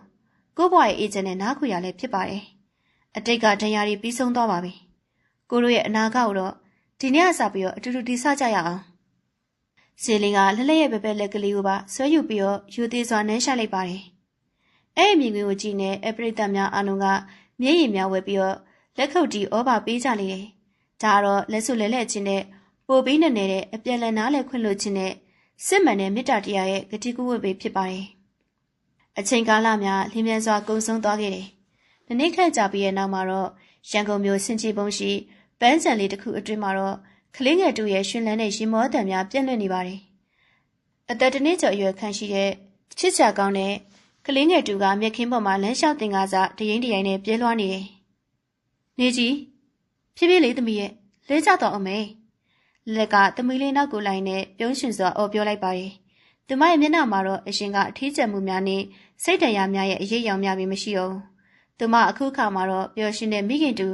ချစ်ချင်းမေတ္တာများပြည့်ဝနေတဲ့ဇနီးတဲ့တူဖြစ်နေပြီ။သမီးလေးရဲ့နေမြေမှာတော့နေကြီးပါ။သူမလက်လက်နဲ့ဇီလင်းတို့ရဲ့ဘဝတွေကိုမောင်မိုက်သောအတိတ်များအပြီးမှာတော့ရောက်ရှိလာတဲ့အလင်းရောင်နေကြီးတစ်လေးပါပဲ။ဇီလင်းအလုံးမှပြန်ရောက်လာပြီးတော့သမီးလေးကိုပွေ့ချလိုက်တယ်။သမီးလေးနေကြီးကဖေဖေပြန်လာတာကိုစောင့်နေရလား။လာပါဦးသမီးလေးရဲ့။သူကသမီးငယ်လေးကိုချီနဲ့လက်လက်ပခုံးကိုနှွေးထွေးစွာဖက်လိုက်ပါတယ်။သူတို့သုံးဦးသားညနေခင်းနေဝေးစည်းဆောင်ငေးကြီးနဲ့ငြိမ်းချမ်းမှုကိုခံစားနေကြတယ်။လက်လက်ရဲ့စိတ်ထဲမှာလည်းငါအခုမှနားလည်လိုက်ပြီ။ဘဝမှာခံစားခဲ့ရတဲ့နာကျင်မှုတွေကိုမေ့ပစ်ဖို့မလို။အဲ့ဒီနာကျင်မှုကိုအရှိတိုင်းလက်ခံနိုင်ဖို့ပဲလိုတာ။ငါရဲ့လက်သက်ကျွဲမရှိတော့တဲ့ထင်ရ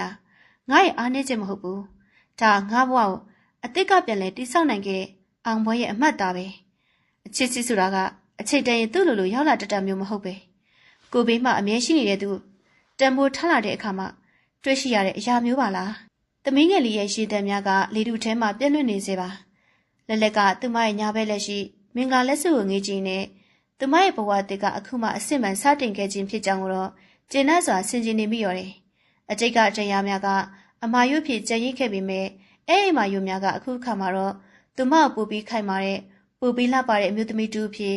ထာဝရတည်ရှိစေခဲ့ပြီးဖြစ်လျော်တယ်